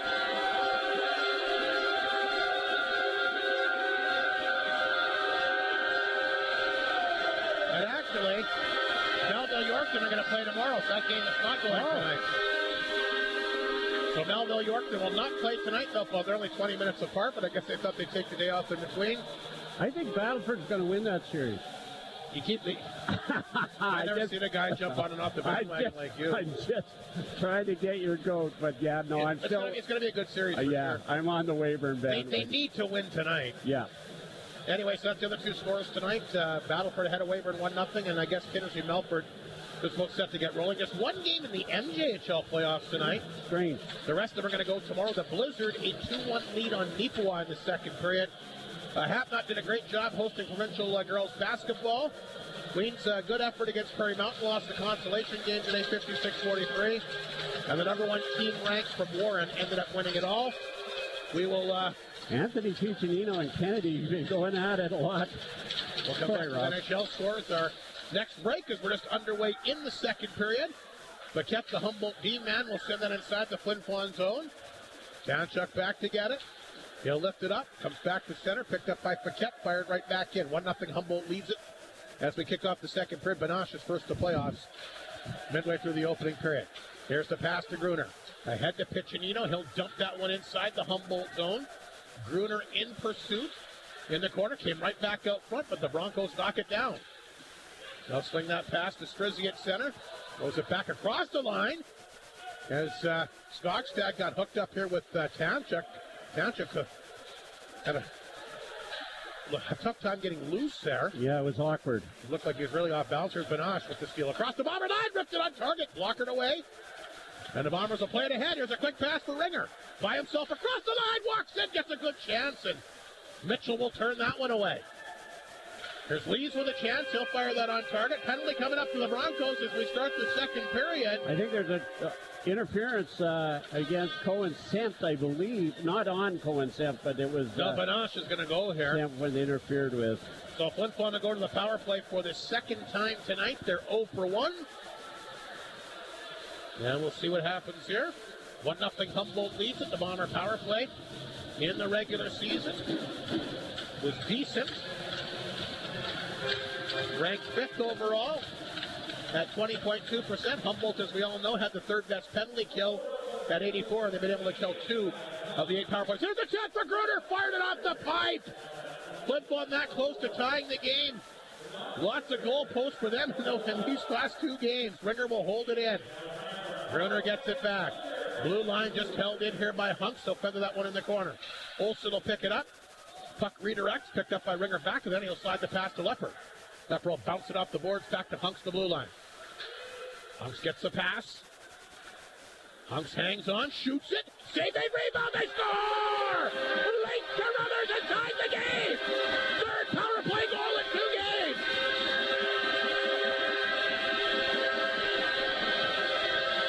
I want to see the replay on this, Mike, because I think the puck might have went in anyway. Yeah, look at the replay here as it shot, and it's behind him. Do you see how it bounced behind him anyway? Yeah, Carruthers was able to just tap it in. But you're right. I think you're right. I think that would have went in anyway, not to take it away. It'll be interesting to see who they give that goal to. I'll tell you, if Carruthers wasn't standing there, it would have been a different story, even if he didn't put it in. I'm sure he did, but you're right, Rob.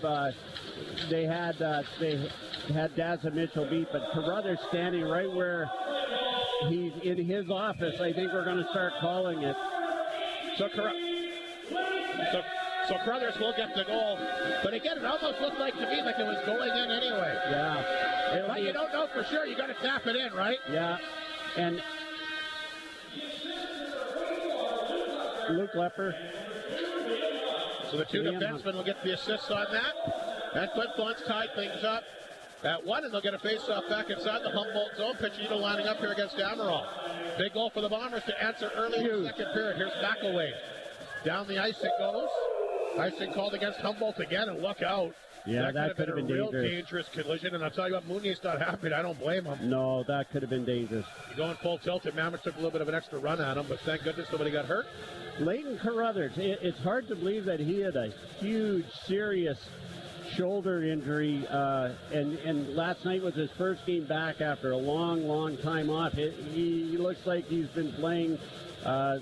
He hasn't missed a beat. Well, the Bombers have got 3 power play goals. He scored all of them. And they win the face-off. Yeah, they win the face-off inside the Humboldt zone. There's Cohen Stemp still looking for his first to playoffs. Back to blue line to Marston. He'll rip that one wide. Stemp trying to get a stick on it. Battling with Paquette. Broncos bounced off the board. Back to blue line. Mooney's chance. That one didn't miss by much. Low stick side. Not sure if Mitchell saw it all the way. Here's a chance now for Penrod. Flipped it back. Piccinino there to get it. Things have opened up here. The Bombers have it at center. Piccinino. He'll dump that one in for Cormier, trying to get going here in the playoffs. Cormier tied up in the corner. 3 Broncos on top of him, including Paquette, the big D-man. Amaral worked it free, fired that over to Mamich. Mamich's backhander finds Penrod, who's been fun to watch here tonight. Yeah. Penrod zigzags again. Look at that move. Penrod to center. They got drilled that time by Alexander. But he'll throw it in. Keeper stopped it back, and then he'll swing the pass over to Tanchuk. Tanchuk gets rid of it. Mounier ahead to Stitton. I think got enough of it to knock it down the ice. He did, so icing will be negated. Olsen, the big Humboldt D-man, picked it up. Great pass outside the zone, but they couldn't pick it up cleanly. Chapman had to go off the tip of his stick. Flin Flon flipped it ahead. That's offside. Big time. How did they miss that? Holy cow, that's the second obvious offside they've missed here tonight. I can't believe the Bronco bench didn't get excited about that one. Alexander will pick it up. He'll rip it in. Ooh, Mitchell got the foot down and made a good play on it. The Whitney bounce. Broncos work it ahead. Intercepted by Alexander, but picked up again by Huey. A good-looking Bronco as well. Huey across the line. He falls down. He throws it in. Also trying to race it for that puck. Another one of the Bronco call-ups here tonight. Flin Flon moves it back to center. Broncos will dump it in. Lepper will pick it up back of his own net. Coming in on him. Flin Flon works it free. Stromey knocked it down. Throws it back out front. Keeper's got to grab a hold of it. He'll hang on, and now there's some pushing and shoving here between Stitton. I'm trying to make out who number 57 is for Humboldt. I can't find him on the sheet here. Last night he was Owen Chapman on. No, Chapman's got 25 on the net. They've got that rectified. Huh. I'll have to check. I'll have to talk to Rory because he's not on this list. No. Benosh will take the face-off here against Lees to the right of the netminder, Matthew Keeper. 1-1's the score. Flin Flon's tied things up early in the second. A big power play goal by Leighton Carruthers. Here's a chance now for Sites down the wall. He'll flip it in. That's picked up there by Stolasky. He lost the handle, comes out front. Left for a quick chance. Save. Good one by Mitchell there. Nuke out front. That might be Dazza Mitchell's best save of the game. Yes, I believe it was, Rob. Bombers playing a far better start to this period than they they had last period. The game's opened up a little It bit. has, And they're able to use their speed. I think that goes to the Bombers' advantage for sure. Face off back inside the Humboldt zone. Good save there by Daz and Mitchell as Leeds will line up for the face-off against Banache, who's got the Humboldt goal here tonight. Off the draw, Banache will throw it to the corner. There's Muka, tied up by Paquette. Muka will work it free. Good work by him. Muka hanging on to it. Lost the handle. Paquette will flip it out. He's looking for Strizzy. That hit a skate. Picked up by Leeds. He'll dump it right back in. Seitz is there. Poked that one in from Muka. Bumped off the play that time by Stromey. Muka, though, back out front. Nice pass. Seitz a chance. He ripped it wide, low stick side. Lepper will hold it in. Leeds chopped at it to Muka. Deep inside the Humboldt zone. Gets away from Paquette. Then he goes down, and the Broncos will get the puck to Strizzy at center. Strizzy played it back up the middle. Picked up by Banache, and he ripped that over top of it. Had a nice shot there. Strizzy on the rebound. Gets it in tight for Stromey. Back out front to Strizzy. Can't shoot it. Here comes Piccinino. At his own blue line. We got a bomber in behind the play. Joey Leeds is shaken up. Piccinino tries to get up the ice, but Miller takes it from him. Here's Miller to center. Swings the pass to Stromey. He'll dump it in. Miller will try to chase it down. Carruthers rides him into the boards. Big collision there. Lepper will pick it up. Swings the pass to Piccinino at center. He'll flip it ahead. Cut off by Olsen. And grabbed at center by Kennedy. Here's Kennedy. Lost the handle to Gruner. Piccinino took it from him. Feeds it back to Gruner. He's got some room. Gruner. 34 goals in regular season. Gets across the line and fires it on target. Mitchell there. Square to the shooter all the way. Rebound. Cormier can't pick it up. Comes back out front. Broncos grab it. Olsen skates away to center. Here's Olsen. Got to split the D. Got drilled by Marsden. What a body check that was. Puck picked up by Marsden deep in his own zone. Flin Flon, some nice body checks again tonight. Marsden has it at center. Here comes the former Western Hockey Leaguer across the Humboldt line. Lost the handle. We got, that's Cormier down. He's slow to get off the ice. What happened there, Mike? He ran into Marsden. Here's a chance for Rigger down the left side. Watkins scores! Stick side, a big goal here for Ryder Rigger. And the Bombers will take a 2-1 lead. You mentioned the first period that keeper wanted that goal back. Mitchell wants that one back. Yes. Look at the replay here. He should have had it. Yeah, absolutely. Same sort of shot, Rob. Well, that was a lot lower, but and closer, a little closer in, but still quite a distance away. You're right, Daz and Mitchell, which wants that one back. Our crack technical team has given me number 57 is Luke Senek. Why isn't he on the sheets? Don't know that. But Matt Morrison. Thanks for those guys for letting us know. So Flin Flon takes the lead 2-1, and right before that, Cormier got crossed up by Marsden. It looks serious there, Mike? No, I don't think so. It looked like maybe a Charlie horse, maybe a little bit. I don't know, though. Broncos come back, but also ripped out on target. Good save there. And now we got a big mix up in front of that between Tanchuk. The sticks come up high as he and Strizzy get into it. That was a great save by Matt Keefer. He had to fight through the Humboldt Broncos Strizzy, and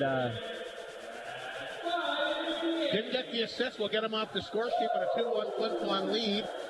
Ringer, that's why you always shoot the puck, because you never know.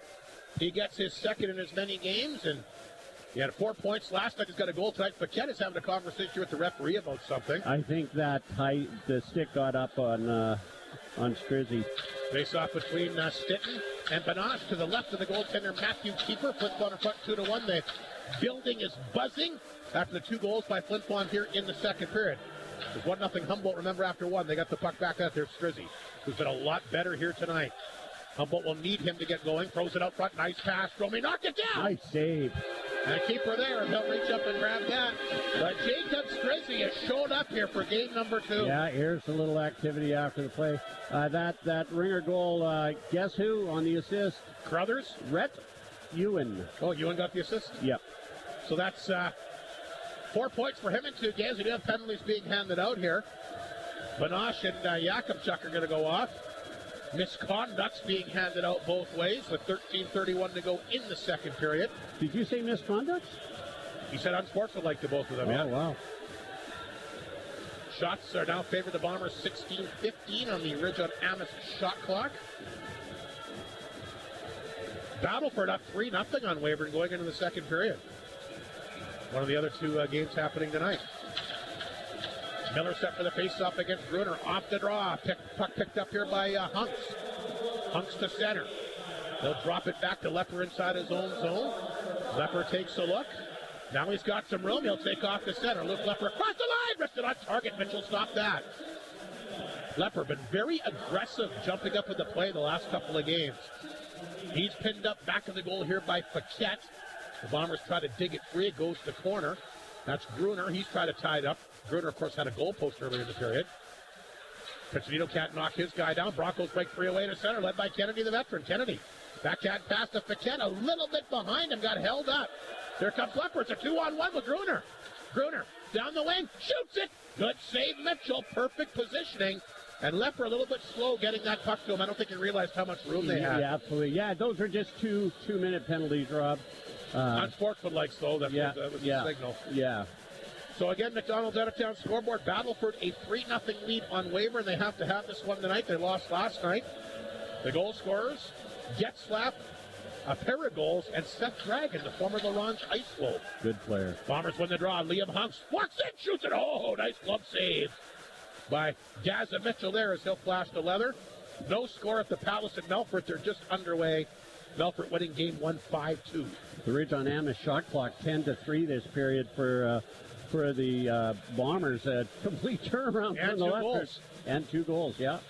Face up inside the Humboldt zone between Skogstad and Ringer. Broncos win the draw. They've been very good in that department tonight. They'll play the puck back down the ice. It should be an icing call. It is, as Hawks will go back to touch things up. We should do some NHL scores. We haven't had a chance to get to those yet. Lots of afternoon games today. The Rangers beat Vancouver 5-3. Minnesota over Buffalo 4-1. Is Buffalo ever going to be a factor in the NHL again? I don't know. What is it, like 13 or 14 years into the playoffs? Yeah. How'd you like to be a fan there? LA over Carolina, big win there today, 7-2. And your Flames beat the Islanders 4-3 in OT. Third win in a row for the Calgary Flames, all in those New York region teams. Mamich gets it to Olsen at center. Olsen down the left side across the Bomber line, flipped it in, took a wild hop, came over top of the net. Ringer, who's got the go-ahead goal for Flin Flon, will knock it down. Here's Ringer. Played it back to Semp at center. Olsen will grab it his side of center. Gets rid of it. Dropped it back to the Humboldt line, picked up by Mamich, gives it over to Rodman. And he throws it up the left side, and Tanchuk waits for it. Skogstad wants off, and Hunks has got the puck. Here's a nice pass to Ringer. Drops it back.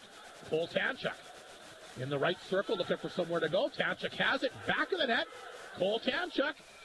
You don't see him set up there very often. Rodman tied up here at the side of the goal with, I believe that's Hunks, the other Bomber D-man. You don't see Tanchuk getting deep like that very often, do you? No, he was in the Wayne Gretzky office there. No,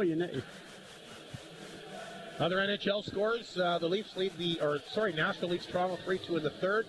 Colorado, they got to be a Stanley Cup favorite. They lead Montreal 3-1 in the third. Ottawa, they're for real. They lead New Jersey 3-1 in the third. Vegas up on Detroit 3-1 after 1. And Seattle in Edmonton, the second game on Hockey Night in Canada. Sitting set for the face-off against Miller outside the Humboldt blue line. It's Flin Flon in front 2-1 on goals here in the second period from Leighton Carruthers, his third on the power play. And Ryder Ringer's picked up his second. Draisaitl and McDavid both hurt for the Oilers. Puck will roll back inside the hump. We haven't seen Carruthers since the power play goal, have we? I don't think we have. I don't think he's playing as much tonight as he did the other night. Paquette will get that back over to Miller. He lost the handle. Puck intercepted here by Lepper. He'll feed it back to Stitton. Stitton quickly across the Humboldt line. Made a good move there on the D-man, McElwain. Throws it up front, but there to knock it away. Good defensive play by Amaral. Amaral feeds it back to Miller. Miller will try to fight off Alexander. Will dump it in. Banash in there, throws it out front. Alexander will get to it for Flin Flon. Amaral lined him up. Got the puck back across the Bomber line. There's Lepper with Banash on top of him. Turned the puck over. Chance for Stromey. Stromey, the Humboldt captain, got it in deep. Pinned up back to the net by Lepper. Boy, a real quick pace here in the second period. Stromey fights him off. Back to the blue line. Knocked out by Paquette. A chance, and that hits a leg and goes to the corner. Banash lost the handle. Puck is picked up and flipped outside the zone. Alexander can't knock it down. Slapped away that time by McElwain. Stitton will poke it in. Down to 10:41 to go in the second period. There's Paquette. Around the boards to Stromey. Look out. Stitton had him lined up. Just missed him. Strizzy across the Bomber line. Jacob Strizzy out front, had Strome, just missed him with the pass. Lee's back out there for Flin Flon. He'll pick it up to center. Lee's across the Humboldt line, hangs on. Lee's throws it out front. Nice chance, and there's Mitchell with the right pad. Seitz will pick up the loose puck in the corner. Good work by this line, rimmed around the boards. Marsden waits for it, knocked it down, held it in, back of the goal. Chapman took a run at him and went down. Marsden tied up with him again. Puck turned over the blue line. Lees gets it back out front to Bucco, almost redirected it in. Bucco will ride McElwain to the board. Puck back of the Humboldt net. Flin Flon in front 2-1, and we're going to get another penalty here. McElwain, I think both guys are going to go. I think it's McElwain and Lees that are holding on to each other. They both fall to the ice. McElwain loses his helmet, and I think both guys are going to go, but I could be wrong. Rob, I've been trying to look. I don't see Leighton Crothers on the bench. Maybe you can spot him, but I don't see him there. No, I don't see him. I think you're right. You got the power play goal, and I didn't see him. We're going to go to leave. media timeout. We'll take a break. I didn't see him leave either. Maybe I don't see him on the bench. We'll have to wait and see what's happening. But it's 2-1 Flin Flon. Media timeout here at the Whitney Forum on 102.9 CFER and FlinFlonOnline.com. Bailey Homes provides ready-to-move homes as unique as your family. They'll be at the 102.9 CFAR Trade and Leisure Show April 24th to the 26th to answer any questions you may have. From the quality of the build to the care of the move, let Bailey Homes make your dream home a reality. They have the experience bringing custom homes to the north. Find out more by visiting bailey-homes.ca, and they'll see you at the trade show at the Sportex April 24th to the 26th. Chicken Chef wants you to get a jump start on celebration season. That means weddings, grad parties, family functions, wind-ups, and more. Chicken Chef knows that nothing says celebration like eating well. Have them cater your event that you'll be too busy doing everything else for, and you know it will be handled professionally and deliciously. 10 seconds. Call 687-3779 or pop by the restaurant to put together something special suited to your needs and taste. Chicken Chef, where memories are made. You're on. And welcome back to Whitney Forum. 9:55 to go, second period. Leighton Crothers not sure where he is. Can't find him on the bench. Chatting with Rory during the break. It might have been a body check between him and Miller, but he has not been out there since that goal. Boy, the Bombers will sure miss him. 3 power play goals here in the 2 games. Picciolino can't hold it in. Puck will roll back to the Bomber blue line. So we got coincidental minors being handed out here. I thought that was going to be the case. It's actually Muka for Flin Flon and McElwain here for the Broncos. Flin Flon will get the puck back in. Stogstad knocked it down, so 4-on-4 hockey here for another minute 40. Here's the quick pass. Broncos going to cross the line. Jasper Olsen couldn't pull the trigger. Lost along the boards. That's picked up by Tanchuk. Back of that it goes here to Hunks. Hunks has got some room, and he'll take off. Liam Hunks to center. Skates it across the Humboldt line. There's Hunks. He'll hang on to it. Back of the Humboldt net. Still has control. Able to fight off his guy. Hunks. Tripped up, goes down. Puck laying back of the net. Mamich comes back to grab it here for the Broncos. There's Mamich. Played it ahead. Olsen off the back of his skate. He'll pick it up at center, start to skate away. Across the line, fired it on target. The save made by Matthew Keeper. He'll grab that and hang on. 8:53 to go. Shots right now on the Ridge of Amish shot clock, 20-15 in favor of Flin Flon. They've got 2 goals here in the second. Banash opened up the scoring for the Broncos in the first. Carruthers and Ringer have scored here in the second, but we have not seen Carruthers since that goal. Face off back in the Flin Flon zone. Boy, that'll be a big, big loss for Flin Flon early in this series. They just get him back, and obviously something's up if he's not out there. Lepper in the corner, pinned up by Strizzy. Cormier does a nice job to fight off his guy. Flin Flon gets 3 guys away to center. Cormier down the left side, a lot of room. Moves it out front, gets knocked down in front of it that time. Nice body check by Rodman. Ringer's got a goal tonight. He'll knock it down. Ringer, good work along the boards. Ringer walks in, nice toe drag. Ringer shoots it, save made Mitchell. A good one there. Cormier will get the rebound. Feeds it back to Yakimchuk. Off his left wing, back out front. Puck is bouncing. Broncos grab it. Banash back of his own net. Gets it back to Strizzy, but swatted away from him. Puck will come back across the Humboldt line. There's Rodman. Lost it to Semp. Semp back of the goal. Tied up by Rodman. Good work by Semp to get free. Boy, A lot of big battles in this game here tonight. Cohen Sem fights him off. Gets it back to Hunks. Duke out of the box. Hunks back out front. Tanchuk can't shoot it. Off his skate. Tanchuk back of the net again. There's Cole Tanchuk. Trying to shake off a couple Broncos. Puck is picked up here by Stitten. Swings to the blue line. Hunks a chance! That would hit Duke out front. Paquette will pick up the rebound. And he'll alley-oop it down the ice. It's knocked down here by Sem. Sem will play it ahead. Too far for Muka over top of his stick. He races in for it and fires that wide of the mark. There's Muka. Look out, McElwain just missed him. Stitten bumping with Paquette back of the Humboldt net. Puck squirts free. That's picked up by Olsen. And he'll get it off the boards back down the ice. Not enough for icing.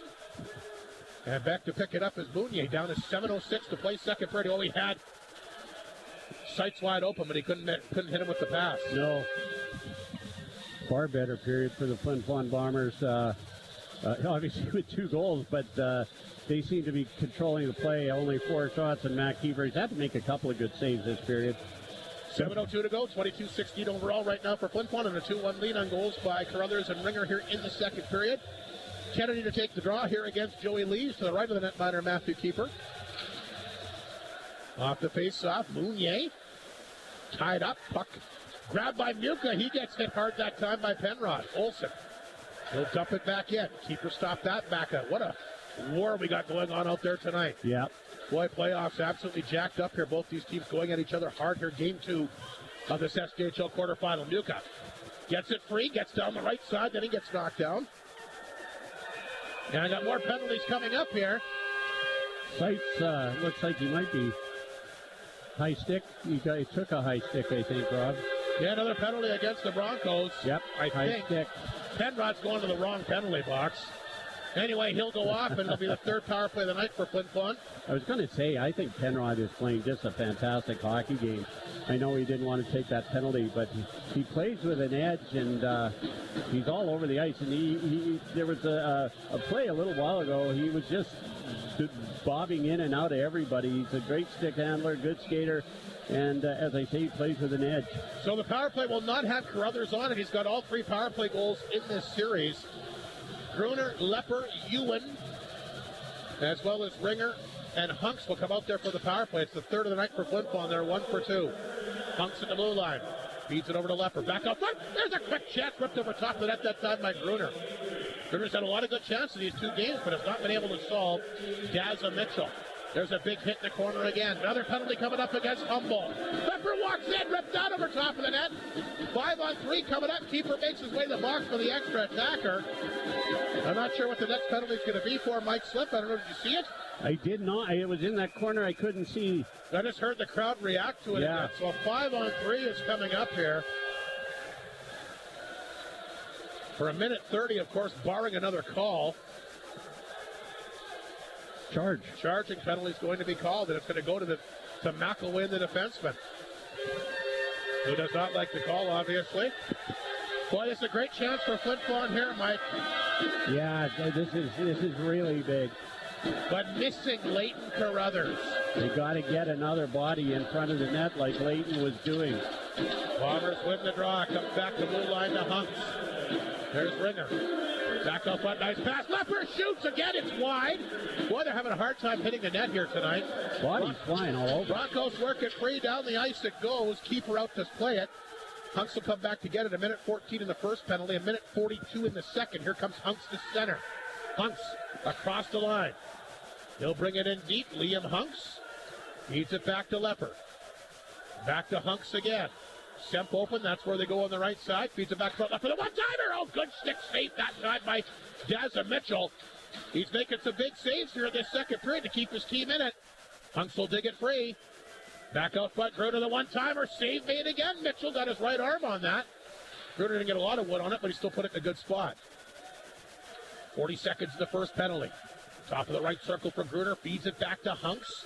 Hunks has got it. Looking for a lane to shoot it. Back out front to Lepper. This is Hunks. Out front to Gruner. Off the tip of his stick. Back to Lepper. Swings it back to Hunks. In the corner for Seth. Back to Lepper again. He'll leave it there. Seth will pick it up. Gruner. Back to Sem. That's a goal. Save made here. by Mitchell. Rebound back up front. The second drills it. That one got blocked in front. First penalty's only got 8 seconds to go. Flin Flon running out of time. Keep Groner a chance. Scores! That went off the defenseman and in, but 3 seconds in the first penalty. Not a great shot by Groner, but he'll take it. Absolutely. And they still stay on the power play, Rob, with 33 seconds left. That was a great shot. Groner had 8 power play goals in the regular season. That's his first in the playoffs. And that one, I think, goes off to D-Man Olsen and in. As you can see the replay here, definitely Mitchell had no chance. At least, if not off him, he screamed as a Mitchell. He couldn't see that at all. So that'll come at the 15-20 mark. Flin Flon will take a 3-1 lead here. And like you said, they'll be on the power play for another 33 seconds. So they're 2 for 3 tonight. Miller set for the face-off against Piccinino. And off the face-off, puck will go back in the Flin Flon zone. Seth better be careful here. As he had Stromey on top of him. Swings the pass here to Piccinino. Picked up by Tanchuk at center. He'll get a hold of it. He'll dump it in deep. There's Miller. Miller can't pick it up. Picked up instead, fired around the boards. Piccinino knocked it down. Banned on it. And the puck is tipped out by Stromey. 7 seconds to go in the penalty. Tanchuk forced back of his own net. Swings it ahead here to Piccinino. Sepp just got it out. Bombers get 4 away across the line. Here's Piccinino to the blue line. Piccinino then lost the handle, stolen by Kennedy. Goes it back in for Desbro. He'll go off for a change. Mounier will pick it up, and Kennedy on top of him. Here's Alexander.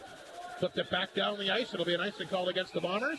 Liam Hunt and Cohen Sempt with the assist on that last goal. Liam Hunt's having a good game. Cohen Sempt having a good game. And Luke Lepper, really aggressive on the forecheck for a defenseman, also playing fantastic. 3:47 to go in the second period. Flin Flon has scored 3 times. They're taking a 3-1 lead. 27-16 now, Mike, the shot for Flin Flon. On that force, that ridge on Amos shot clock. 18-4 this period, Rob. The Bombers have also had 3 power plays here, including a 5-on-3. Going to get a lot of shots. Puck comes right back out front to Stromey, who's had a nice game for the Broncos tonight. Spins and fires. There's a shot on target. Keeper's got it. Lee's paddling it out in front that time. He and Strizzy going at it. Strizzy poking at Matt Keeper. I think Matt wants to mention that to the referee, that he thought he was a little late, but no call, no harm, no foul. Another face-off inside the Flin Flon zone. 3:37 to go. Stitting a lineup for the face-off here against Panache, who's got the Humboldt goal tonight. Off the draw, rolls the blue line. That one fired on target. St. Made rebound. They score. Nice goal. Panache has got his second. What a beauty that was. Big rebound by Matthew Keeper out front. Panache makes no mistake. He picks it up. The nice backhander. And just like that, it's 3-2. What a big goal for the Humboldt Broncos. Well, Bombers having a chat amongst themselves, the defensemen there. I'd like to see this. Big rebound there. Panache, beautiful backhander goal. And Humboldt scores a goal late with 3:31 to play. And again, can't stress it up. A huge loss with no Leighton Carruthers. Miller to take the draw here against Ringer. Flin Flon have to find a way to get it done without him here tonight. As we get the call on the second Panache goal.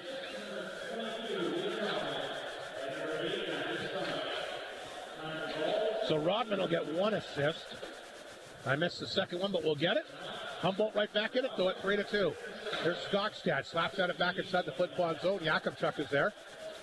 Plays that one ahead to Cormier. He'll dump this one in. Ringer going to race after it.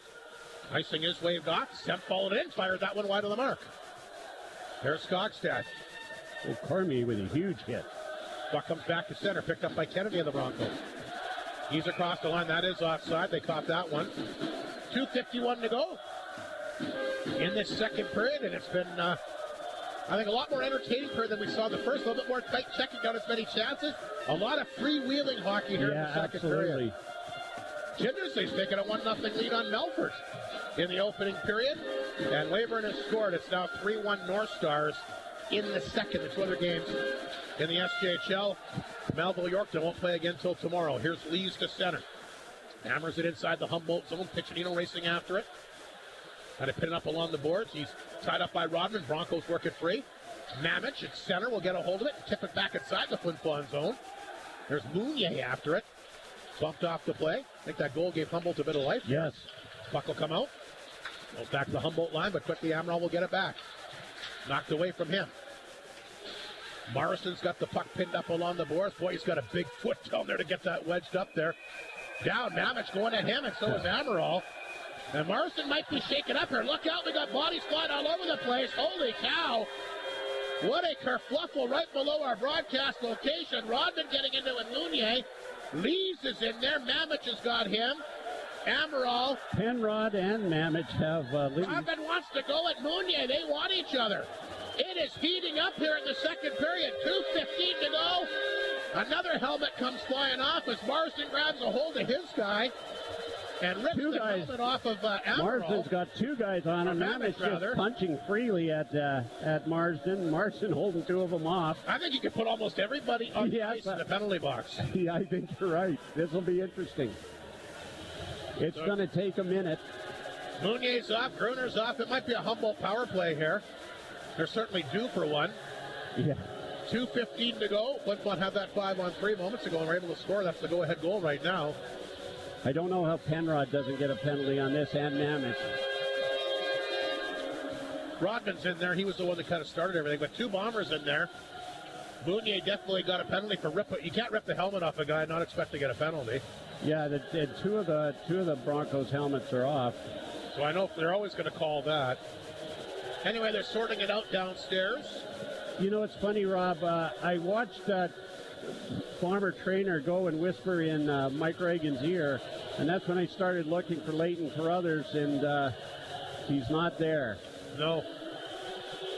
What a loss that is. And you always wonder, too, and you go out with such a long injury, a guy comes back, is he 100% ready to go? Yeah. Because you know what, these guys want to get back in there. It's the playoff time. They're jacked up. They're excited. And I pray to God that he's all right. And you're right. He was playing like he was 100%, but was he really physically 100%? I'm not sure. But we don't know. We're going to wait and see what happens. And I guess we'll ask Mike after the game, but I don't think he's going to give us a definitive answer. No. Coaches tend not to. Flin Flon will take the extra penalty. Humboldt will go to the power play for just the second time tonight. They only had two power plays in last night's game.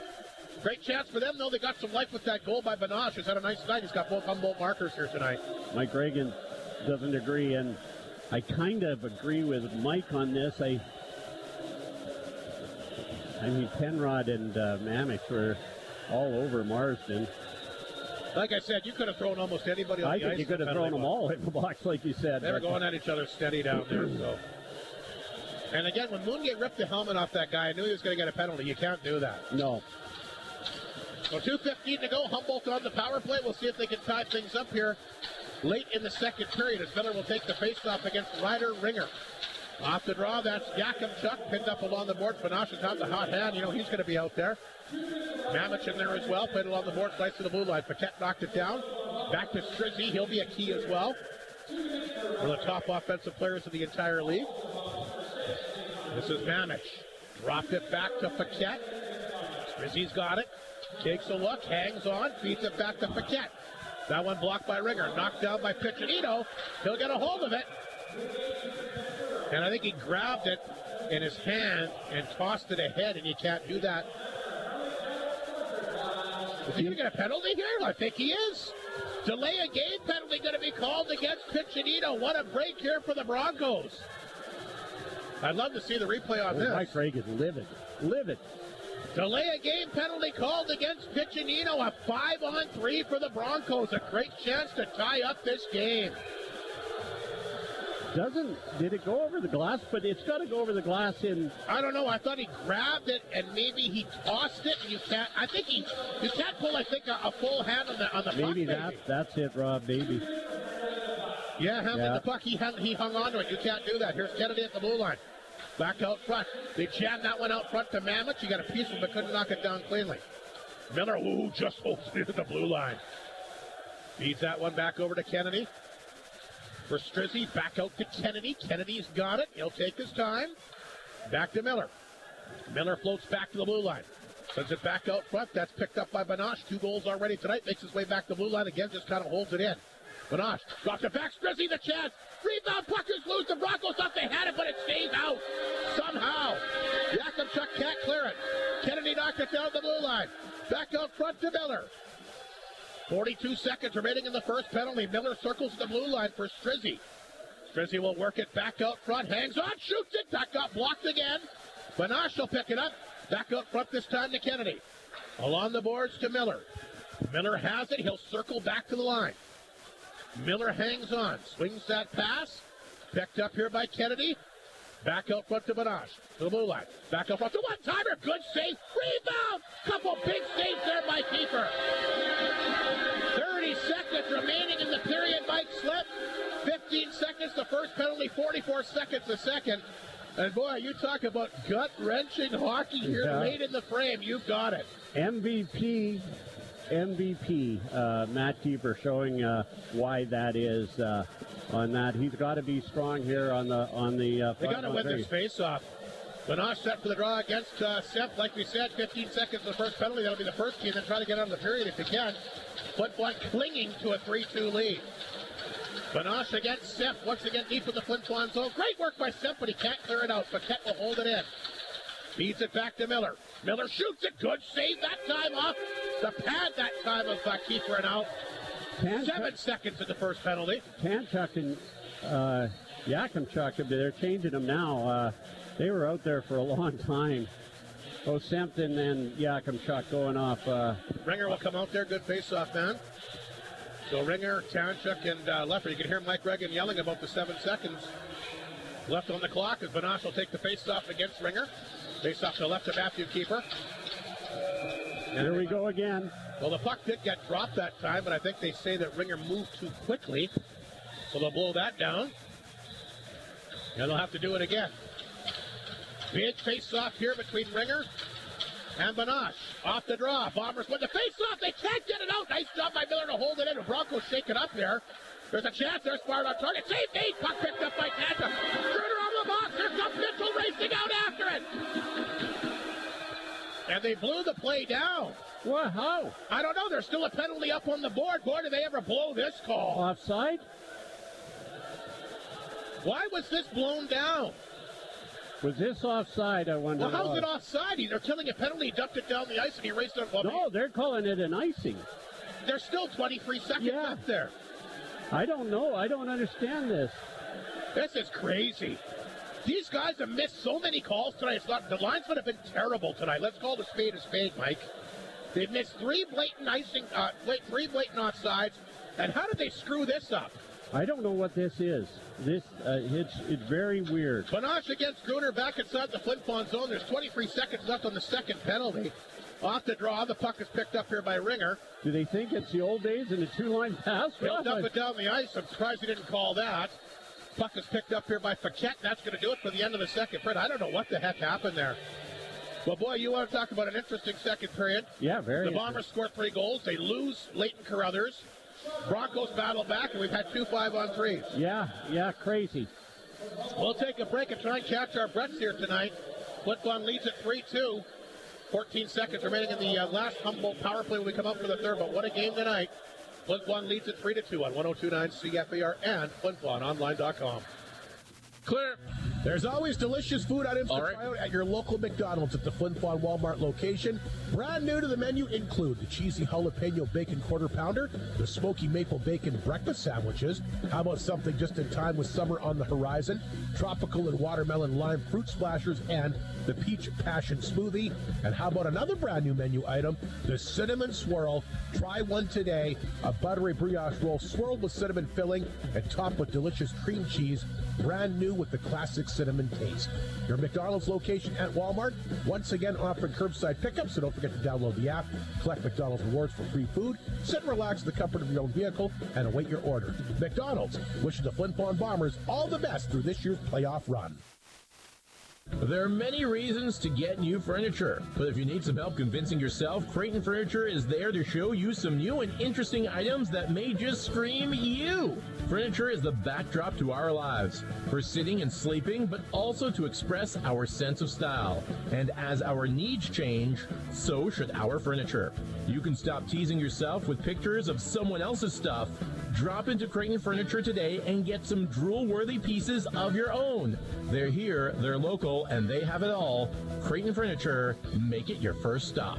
The North of 53 Co-op is proudly Canadian, not only serving Canadian customers, but working with their Canadian suppliers. And it starts at the grassroots. The Co-op partners with farm families who manage the care of their operations so you can feel good with what you serve to yours. Meats, fruits, and vegetables, raised, grown, and produced by Canadians for Canadians, can be found at the North of 53 Co-op. You're at home there. You're on. And welcome back to Whitney Forum, second intermission show for the Co-op. Coming up, a long interview. We're going to go back with another one of our Flin Flon Bomber Legends series. We'll get to the second period scoring summary quickly. Mike, you mentioned it. I guess it was after the first period. You thought Flin Flon would come back and have a pretty good second period. They did. Yeah, absolutely. Leighton Carruthers on the power play would tie things up. We'll get to these goals at 1:32. Last time I really saw him, Lepper and Hunks, the assist to tie things up. Then they come back. Ringer, maybe the one that Dazza Mitchell wants back, but you got to shoot the puck. Quick release, beats him low stick side. His second from Ewan at 5:38. Then Gruner on the 5-on-3 power play, his first of the playoffs. Hunkson sent the assist at 15:30. But then Benage comes back, second of the night. Beautiful backhander. The big rebound by Keeper kicked out front. He grabs his second of the night as Strome. And the defenseman Stelbaski will get assists on that. Shot for 21-14. Flin Flon in the second. They have a 30-26 lead after two. And we got the Bombers 2 for 4 on the power play. Humboldt 0 for 2, and 14 seconds remaining on their third opportunity tonight. And that is the story. 3-2. Bombers in front. We'll take a quick break. We're going to come back with Jordy Duck. We got. Sorry, Rob. A good Bomber fan has texted me. He said he saw Leighton Carruthers leave the ice holding his shoulder. That was the injury he had before. Yeah, and that's unofficial, but a fan that sits down just above the. Well, he had to have left the ice because we didn't see him on the bench. Yeah, and he was favoring and holding. Not good news for Flin Flon at all. We'll take a break. Jordy Douglas, an interview we ran last year for our Flin Flon Bomber Legends series. We'll rerun again tonight. His comments coming up here in 30 seconds on 102.9 CFAR and FlinFlonOnline.com. Claire, take the short and winding road to Denham Beach and visit the Treetop Kitchen Restaurant at the Ridge on Amisk. As you enjoy your meal, enjoy breathtaking views. They will make your dining experience a memorable one, sure to tempt and satisfy all tastes. Open noon to 8 Wednesday to Saturday on the way to Denham Beach. The Ridge on Amisk and the Treetop Kitchen invite you to savor culinary delights that fuse local flavors with international flair. And good evening and welcome to our second intermission. As promised, we are joined by former Flin Flon Bomber, former NHLer, WHAer in Jordy Douglas. Jordy, good to catch up with you again. It's been a few years since I talked to you, but again, I can't thank you enough for making time for me and the Bombers and just our fan base here in northern Manitoba and Saskatchewan. So again, thanks for your time here tonight. I'm really looking forward to talking to you once again. You know, Rob, always a pleasure. Wonderful memories. Still go back to Flin Flon. It's hard to believe how much of an impression that little town made in my life. Well, we'll certainly touch on that. You played with the Bombers between 75 and 78. Your last year in particular, what a season. 116 points, and then you went on to the WHA. So I guess first and foremost, let's touch back on the Flin Flon stuff. How did you become a Bomber? How did you arrive in Flin Flon for the first time? Yeah, it kind of fell in. I kind of fell into Flin Flon. I was actually owned by Brandon Wheat Kings. They actually had my rights. And 2 weeks prior to going to camp in Brandon, Mel Pearson phoned me and said, well, camp starts on such and such a day. And I went, Mel, Mr. Pearson, I'm going to Brandon. He said, not anymore. You belong to us. And that's how I ended up changing my bus ticket from Brandon to Flin Flon. And the best part of that story, if I could say, Rob, is my mom and dad gave me enough money to go buy a return ticket to Winnipeg, Flin Flon, and return. And I had no money in those days. I bought a one-way ticket to Flin Flon. God willing, I'd make the team. I didn't know, but I needed the money. I needed some spending money, so I only bought a one-way ticket to Flin Flon. And Rob, I never went home. No, and you were a big impact here. Now, if my memory serves me correctly, 77-78 would have been the last year for the Bombers in the Western League. 100% true. When I was a part of the graduating class, when we left, we won the Eastern Conference that year. We lost out in a round robin in Vancouver to go to the Memorial Cup. when we came home, the team was sold to Edmonton, I believe. They went to Edmonton, and I turned pro. So that I'm one of those trivia answers to the question, name a member of the last team that ever played for the Flin Flon Bombers in the Western Canadian Hockey League. Take me back. Did the players have it? You mentioned, of course, that you had a spectacular season. I don't think anybody expected you guys to win the Eastern Division that year. Yeah. You did. You had a great team. A lot of guys went pro, including yourself. Did the players have an idea before it was officially announced that that would be the last year? Did you kind of know that that was going to be the last kick at the can when you went out west? No, not at all. Not at all. So they actually kept that under wraps pretty good then. Well, and in hindsight, I got this. Mickey Keating was coaching us then, and I became great friends with Mickey after I finished playing junior. He became an assistant GM with the Rangers, and I'd see him in the summers at Grand Beach, Grand Marais, where we both had cottages, and we talked at length for years after that, and he told me what was going on. And then when you start to backfill the story, Rob, you realize the league, the Western Canadian Hockey League, was absolutely mortified that we were winning, that we won the Eastern Conference. They were mortified. Then we went on to play, as I say, for the chance to go to the Memorial Cup. And I will tell you, if we had enough time, how many obstacles the league put in front of us, the Flin Flon Bombers, to really make sure we weren't going to win. And that's because the team had been sold. They hadn't announced it, and God forbid we win the we win the Western Canadian Championship and play for the Memorial Cup, and the team moves to Edmonton. That was not in their playbook. I understand that. And didn't you guys play New Westminster, did you not? New West and Billings, so there was a round robin. We got another reason we got hooped. We couldn't play at home. They flew us all out to Vancouver. They sold us the bill of goods that it's economically feasible. We should all play a round robin out there. Well, the only team that benefited was New West because that was home for them. And had the teams literally have to travel to Flin Flon, I'd bet my bottom dollar we would have won the championship because neither one of those teams wanted to play or did play well ever that year in Flin Flon, but that was not meant to be. No, and see, and I didn't realize, I knew when I heard the story that it was you guys at New West, and of course the information that I was fed was that Flin Flon couldn't afford to go out there, so New West had made the statement, fine, you're going to play all the games here, then we'll pay all the bills, but you're paying all the games here, so it's kind of interesting how that story was twisted. Well, of course, you want to shed a light on it that makes the league look good, but the reality is, had they come up to Flin Flon, it would have been a different story. But that was not going to happen, given what was already in the works. I understand that. Your time at Flin Flon was a special one. I know that the one thing that's always impressed me about the Flin Flon Bombers, even my time with the team, Jordy, is the special relationships that develop and are relationships for the rest of your lives. And I know you're really still very tight with some guys you played junior hockey here with. Well, 100%. I mean, I'm blessed to have played pro, and I have relationships. I have friends with those fellas because we had a common denominator, common theme. But I'm not. Most of those relationships aren't as close as the relationships I have with Ray Neufeld, Kim Davis, for example. We're brothers from different mothers, and we've been tight since our days in Flin Flon, and our paths cross with others. But those two, for example, are brothers that I never had as blood, but they sure are as close as men I've had in my life ever. Now, do you think the relationships in Flin Flon are extra special because the amount of time, especially back then? I mean, we spend a lot of time on the bus now, but I mean, you did certainly going halfway across the country. Is it the relationship so special because the amount of time you spend with each other?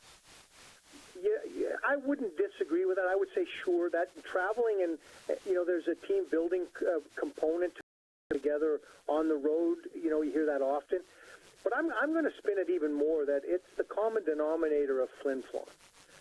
I've never been anywhere else. The only other place that I had a semblance of this type of relationship was when I played in Tampere, Finland, and how close the team and everybody under that organization was. But that still didn't hold a candle, really, Rob, to the relationship we had with each other in Flin Flon at the Whitney Forum, working in the mine, shooting pool at Friedman's. I mean, there was just so many things that bonded us on a day-to-day basis. We didn't. Here's the sidebar to it. We just didn't friggin' know it at the time. We know it now, but it really bonded us as a group. Well, and I mean, let's face it. Like you said, the Bombers are still a big name today. I mean, you watch games on TV, the NHL. It's not unfamiliar to see somebody wearing a hat, wearing a jersey, and the name is just. It is a world infamous franchise, the Flin Flon Bombers, who are our junior A team now, but I still think they're one of the most recognized hockey names out there. 100%. I mean, I can't, literally, there's nowhere you can go. I used to say this when we played junior. When we played across Western Canada, my 3 years that I was with the Bombers, there were communities we would go into, Rob, that there were more Bomber fans in the stands than home team fans. And the joke was always, and I think still is, there's more people that have come from Flin Flon than have ever lived in Flin Flon. I mean, everybody has some kind of a connection to Flin Flon, and when they do, they are incredibly proud of it. Before we go on to some NHL stuff here and your WHA career, Jordy, quickly, when you think back of your Flin Flon career, what are you most proud of when you played for the Bombers for those 3 years?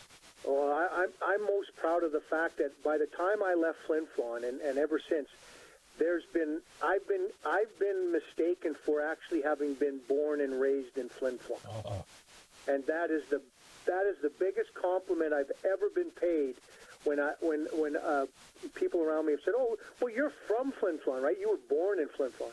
No, but I'm telling you, that's the proudest badge of honor I could ever wear. Dead serious. Well, we're certainly glad to hear you say that. I know that I've seen you back in the community. You've been able to come back several times. I know your wife's from Flin Flon now too, so obviously that makes it a little bit extra easy for you to come back. Bet. Let's talk about your NHL WHA career. Of course, you and I talked before we went to air today about the money situation back in the NHL. Well, the rival league, the WHA, started up. I know a lot of guys from the Bombers played in that league. Yeah. I guess I'm going to ask you, why did you decide to go to the WHA first off compared to the NHL? Well, truth be told, my lawyer at the time was a fellow by the name of Norm Kaplan, and all we ever wanted was to have a couple of teams bidding on us. Not a couple of leagues. We just wanted a couple of teams. Our bargaining power back then wasn't as attractive as it is today. So when I came out of junior, I wasn't underage. There were no underage draft in my era. So I was fully mature, if you will. I couldn't play junior unless I went back as an overage. And all we wanted was two teams bidding. And as it turned out, my hometown Winnipeg Jets were wanting me to come play in Winnipeg. And when New England Whalers and they were bidding, they were negotiating. I was talking to Bobby Hull, and he's wanting me to come play for them. And I literally grew up 2 blocks from the arena. I mean, that's my home turf. And then when the New England Whalers got wind that I was considering the WHA, they jumped in. So I had 2 teams bidding for me before the NHL draft. The draft was the middle of June. I was negotiating in April and May with these 2 teams. And I made a decision to join the New England Whalers of the WHA at the end of May because, and truth be told, Winnipeg offered me a little bit more money, but I didn't want to play at home. Can you believe that? I just didn't have enough confidence that I wanted to play at home. And I wanted to go play with Dave Keon, Gordie Howe, Johnny McKenzie, Brad Selwood, Ricky Lee, all these guys that I had wanted to play with. And then New England offered me a 3-year guaranteed contract. And they said, if the league folds, we'll pay you for whatever years are left. And I'm Scottish, Rob, and if I can get a deal like that, I'm taking it. So that's how I ended up in New England. I ended up signing a 3-year contract 2 weeks before the NHL draft even happened. And then I was away in the Caribbean on holidays celebrating my contract when the NHL drafted, and I still was taken in the 5th round by Toronto Maple Leafs, even though they knew I had signed a 3-year contract. Well, I think back then a lot of people weren't kind of sure how long the WHA would be around. But like you mentioned, how do you turn down a chance to play with Dave Keon and Gordie Howe? I mean, those are 2, Gordie Howe, obviously the legacy that he left. But Dave Keon, like you mentioned, some pretty good hockey players there. Well, and as it turned out, Rob, my first year in the NHL, so my second year pro, I played primarily on a line with a fellow by the name of Dave Keon at center and Gordie Howe on the right wing. I played left wing most of the year with those guys. And that's probably why I have a bad back today. I had to carry those two guys. Yeah. Yeah.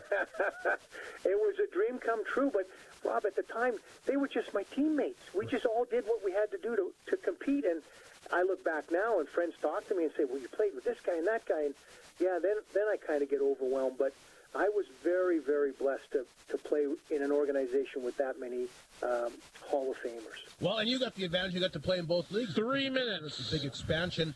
79, 84 teams from the WHA, including, I guess, Hartford went over to the NHL. You still got a chance to play in the NHL. What was that like being part of that expansion? I remember it as a kid. That was a really, really big deal to me. It was huge, and for me, it's like for a guy like me, I was just trying to make bones as a player. Like my first year in the WHA, it was the most fun I ever had. I just didn't know it at the time, but I was just trying to fit in. I wanted to be a pro. I did what I had to do to be a pro. Then we go to the NHL, and I have to do it all over again. I have to find out, can I play at this level? Do I belong here? You know, is this?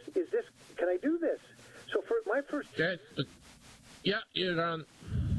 All right, thanks a lot. We unfortunately had to cut that a little bit short, but that is on our website. The second power play has ended, so Flin Flon tilts at 5-on-3. Humboldt 0 for 3, just underway in the third period. Rob Hart might slip a 3-2 Flin Flon lead. As Piccinino goes flying in the boards, head flying in there in behind the Humboldt net. And boy, ladies, it's been just an absolute war between these two teams here tonight. Incredible pace, a lot of hard hits, and boy, I'll tell you what, it's been playoff hockey at its finest between these two old rivals. There's a nice pass to Piccinino. He'll drop that back to Gruner. He's going off for a change. Piccinino will get a hold of it. He's across the line. Monash has got both Humboldt goals. Comes back to take it away from him. That goes off Ringer's skate. Looks like Crothers is back here, Mike, for the third period. Yeah, great news for the Bombers. Don't know how much he's going to play, but he came back. Yeah, I saw him skate out there. And you're right, I guess. There he is. On the bench. Limited ice time tonight, but what a impact he's had. He scored 3 of the 4 Flin Flon Bomber power play goals here, and he is back on the bench here for the third period. You can see him with that shoulder just trying to get a bit loose, so maybe just well, it's good to see him back regardless, and hopefully they'll have him here for however long the playoff run goes. Semple takes the pass. He's across the Humboldt line, throws that in deep for Ringer. Ringer back there, trying to come back out front. He's tied up back of the goal. Another penalty coming up against the Broncos here. That's going to go to the D-man here. As Desbro took his guy down, so a delayed penalty coming up. Jakubchuk takes the pass, walks in, good save by Jazovic, who's got the rebound. And look out, Ringer gets clocked by behind here by Strizzy. There's got to be multiple penalties here, Rob. They're just going at each other steady after the whistles. Like, yeah, that was just a bad... Well, Ringer tapped somebody first, and Strizzy came over and cracked him. Anyway, a power play. The original call is the cross-check to Desbro, the D-man, and Flin Flon back on the power play. I thought Crothers might come up for the power play, but he's on the bench. Will he play a shift here in the third period? I guess we'll find out. That's a great question. I was just thinking, if nothing else, it's showing the young guys what it takes to win a championship. Hunks gets it at the blue line. Flin Flon in front, 3-2, big power play here. Gruner and Chetsey, rebound out front. Ringer was there, but he couldn't pull the trigger. That one kicked right out front by Mitchell. I don't think he knew that Ringer was standing there. Blue line for Hunks. He'll knock it down. This is Lepper. Back to Hunks. The one-timer save. Rebound. And Mitchell, a great save on Cohen Semp out front. Hunks will keep it in. Gets the pass into Gruner. He's got a power play goal tonight. Back to Hunks, the blue line. Back out front to Gruner. Spin fires over top of the net. It goes. Buck to left point. Held in by Hunks. Nice job. Hunks slides the pass back to Ringer. In tight. Here's Lepper. Back out front to Gruner. Didn't get a lot of wood on it. Wasn't a good pass. It got redirected. Hunks again. Hangs on to it. He's covered here perfectly by Skogstad. Hunks walks in. Shot. Mitchell there. He'll make the save. A minute 11 to go on the power play. Just underway in the third period. 17:42 to go. McDonald's out of town scoreboard here tonight.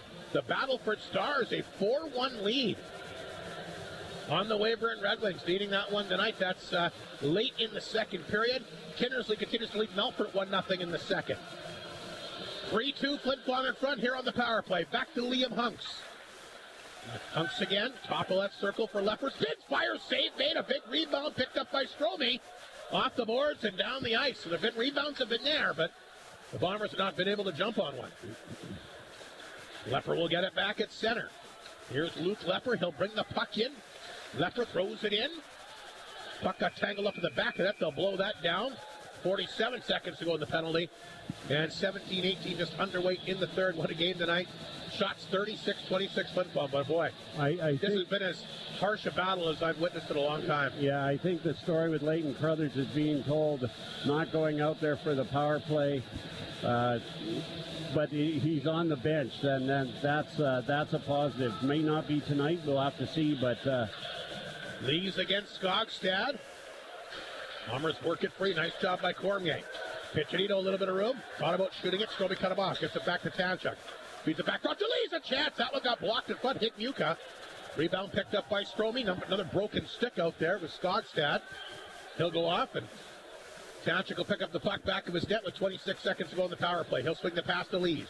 Lees down the right side. He'll flip it in. McElwain there. Chopped at it. Nice job by Piccinino to knock it down. Muka's got it in the corner. Muka tried to get free along the boards. McElwain took him out. And a good job again by Miller off the boards down the ice. 7 seconds to go in the penalty. And Flin Flon about to go 2 for 5. Some good saves by Dazza Mitchell. Here's the stretch pass to Ewan. He'll dump it in. Been pretty quiet tonight after his big heroics in last night's game. They'll work it back to Yakimchuk, but he can't hang on to it. Look out, Strizzy's got it. Gets behind the D. Gets a good chance and a good save there by Matthew Keeper. Boy, you make one little mistake and it can wind up in the back of your net. Flin Flon will push it ahead. Alexander back to center. Throws it in. Gets knocked to the ice. Another penalty coming up. And there's another knife ripped to the side. Alexander is down. Bodies flying everywhere here. Just underway in the third period. Will there be more than one penalty? It's another Humboldt defenseman here. And there's going to be another penalty. The Humboldt Broncos are coming unglued, Rob. Stelbessi will go off, and there's more entanglements in behind the play here. This is Strizzy. Is he taking somebody with him? If not, that's a horrible penalty. Both of those are terrible penalties. Boy, I think it's Strizzy's got to be smarter than that. Looks like it could be another two-man advantage. We'll see how they sort it out here. For 2 minutes, yeah. 3 Broncos in the penalty box. Rodman, Stelbasky, and Strizzy. Mounier is in the box here for Flin Flon. The one penalty up there for Humboldt. There might be a misconduct maybe handed out to Strizzy here. So it's 5-on-3, I think. That's what the referee said. Yeah, they got both penalties up there now. So this could be the turning point of the hockey game right here. Second 5-on-3 for Flin Flon tonight. But look at the Humboldt bench there. Any other coach would be coming unglued, yelling and swearing at the referees. Look at the collectiveness here from two-time SJHL Coach of the Year. He does not, does he come unraveled? Your team comes unraveled. Doesn't phase him. I'll tell you what, that is the... Well, he needs to calm this team down because they're really playing undisciplined right at the moment. Big 5-on-3 here for Flin Flon. No Leighton Carruthers, though, and he's been the go-to guy on the bench, but not out there for the power play. Will we see him again tonight? Probably not. Gruner will take the face-off against Skogstad inside the Humboldt zone. Flin Flon does have one 5-on-3 goal scored here by Gruner. Lepper can't hold it in. I think he was thinking, what am I going to do here? And kind of got away from him. He'll go back and get it. Lepper will pick it up at center, dropped it back to Hunks inside the Humboldt zone. Swings it back out front to Ringer. This is Lepper to Hunks. Along the boards here to Semp. Lepper, he overskates it again. Oh my goodness. Puck will come back to center ice. Flin Flon getting unraveled themselves here on this 5-on-3. Can't get going. Semp across the line will dump it in. Took a big hop out front. Olsen grabbed to hold that, but Ringer, great job to hold it in. Here's Ringer. Keith Gruner, back the blue line to Lepper. Feeds it over to Hunks. Minute 15 remaining. Flin Flon hasn't even had a shot yet. There's one. Oh, that hurt. Ends up taking Ringer down in front. Bombers no shots on this 5-on-3 if you can believe it. Hunks will hold it in. Hunks has got it. Still hangs on, back to Lepper, back out front to Gruner. Not a good pass, gets it, knocked down up front. Blocked again. Boy, what a penalty kill here by Humboldt. Yeah, very great job by them. Here's Lepper. Hunks shoots it, blocked again. Puck stays inside the zone. Lepper will knock it down. Still no shots by Flin Flon on this 5-on-3, if you can believe it. Lepper can't hold it in. He's been asleep here on this power play. Hunks back to get it at center. He'll set him up again. Lepper across the line, throws it back out front. Gets it behind Lees. Hunks will knock it down. Hunks hangs on, shoots it over top of the net. 23 seconds remaining. They'll dump it back to blue line again. Lepper will knock it down. Back out front to Hunks. One timer, Gruner. Off the goalpost. Second one of those for him tonight. Gruner gets it back. Gruner. That one got blocked. 9 seconds to go. Still no shots on net.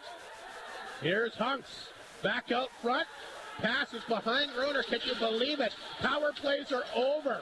Lepper holds it in. Another penalty, Another penalty coming up. There's a chance. Flin Flon might want to negate some of these power plays. Boy, that last 5-on-3. Gruner's hurt.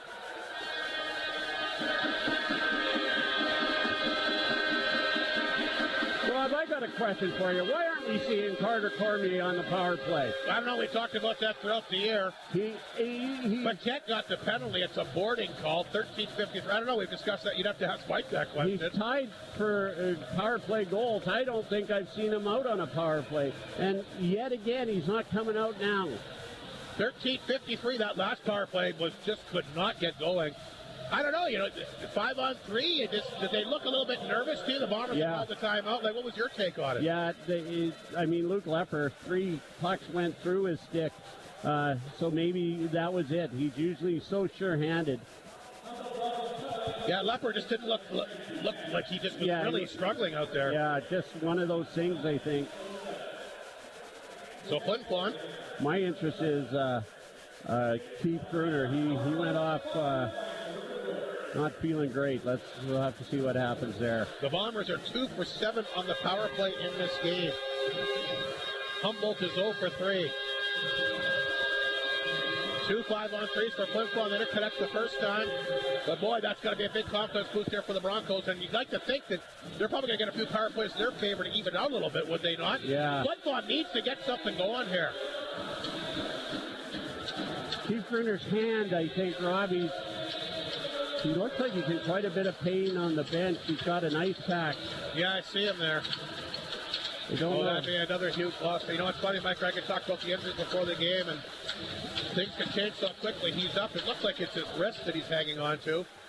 He hit that goal post. He's got the only power play goal for Flin, or one of the 2 power play goals for Flin Flon here tonight. Carlos, of course, got the other one. There's Carter Cormier, finally. Cormier's out there.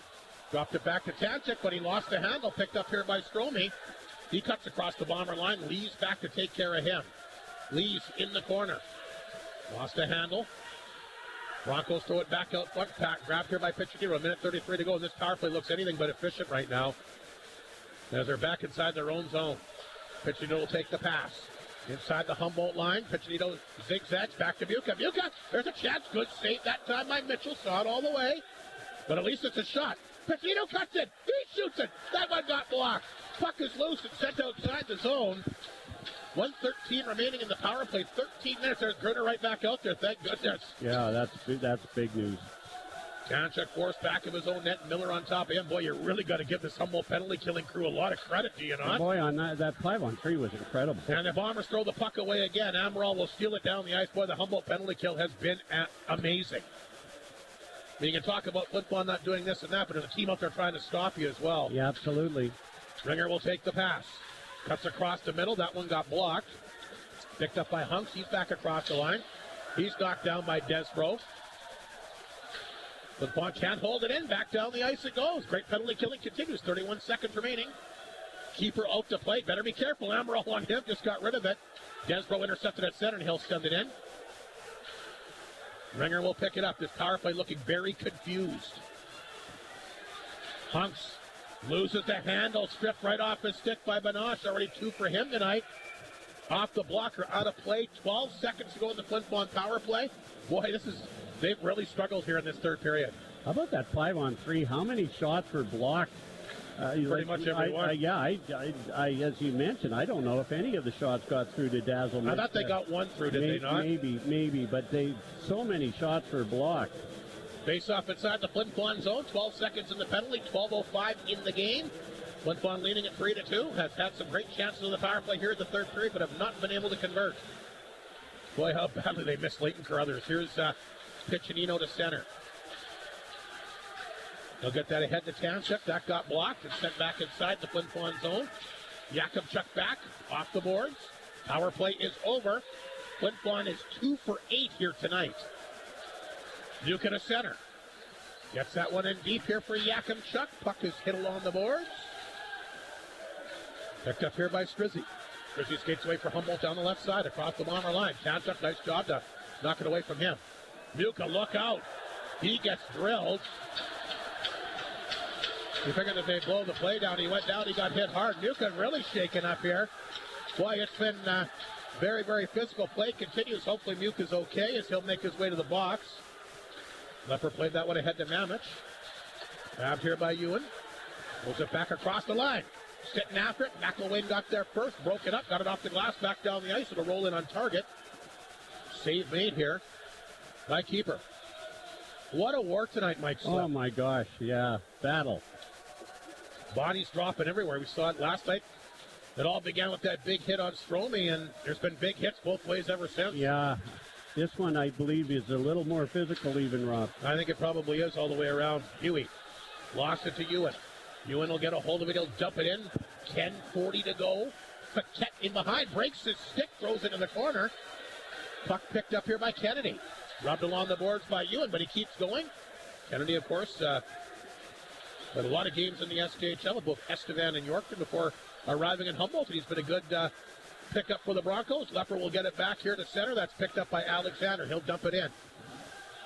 Picked up by Strelaski. Lost a handle to Ringer. Penrod knocked it away from him. Lepper throws it back to Hunks. Huey on top of him, just got rid of it. Midway point of the period already. Here's Lepper to center ice. He'll dump it in. 3-2 Flin Flon in front. What a game here.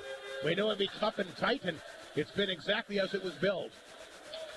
Broncos working ahead to Miller. Miller's got it. He's got some room down the right side. Miller for the Broncos will throw the puck inside the Flin Flon zone. There he goes. Township stood him up. Miller got it free out front, and there it is. Winger, though, knocked it away. Played it back to Lees. Lees to center. He'll dump it in and roll back of the Humboldt net. Picked up here by McElwain. McElwain's got it. He can move. McElwain, nice pass up the left side. Here's Amaral. Across the line on target. Kicked away by keeper. Stromey's got the rebound. Broncos on the attack here. Trying to tie up this game. They're back on their heels due to the penalties, but their penalty killing unit has been fantastic, and they've kept them in it. Puck set down the ice. Icing waved off. Good pressure here by Cormier to get it on Paquette. Good hustle by him. Broncos working out. Look out. Partial break for Amaral. And I don't know how he missed it. It must have hit the stick. He looked like he was in behind the D, and it took a kind of a funny hop there, did it not? Yeah, it sure did. We got a media timeout here, Rob. We better use it. 3-2 Flin Flon in front. Wild game at the Forum tonight here on 102.9 CFAR and FlinFlonOnline.com. Clear. Okay. Playoffs, and we know they'll play tough like the Ford F-150, the toughest truck on the market for over 45 years and counting.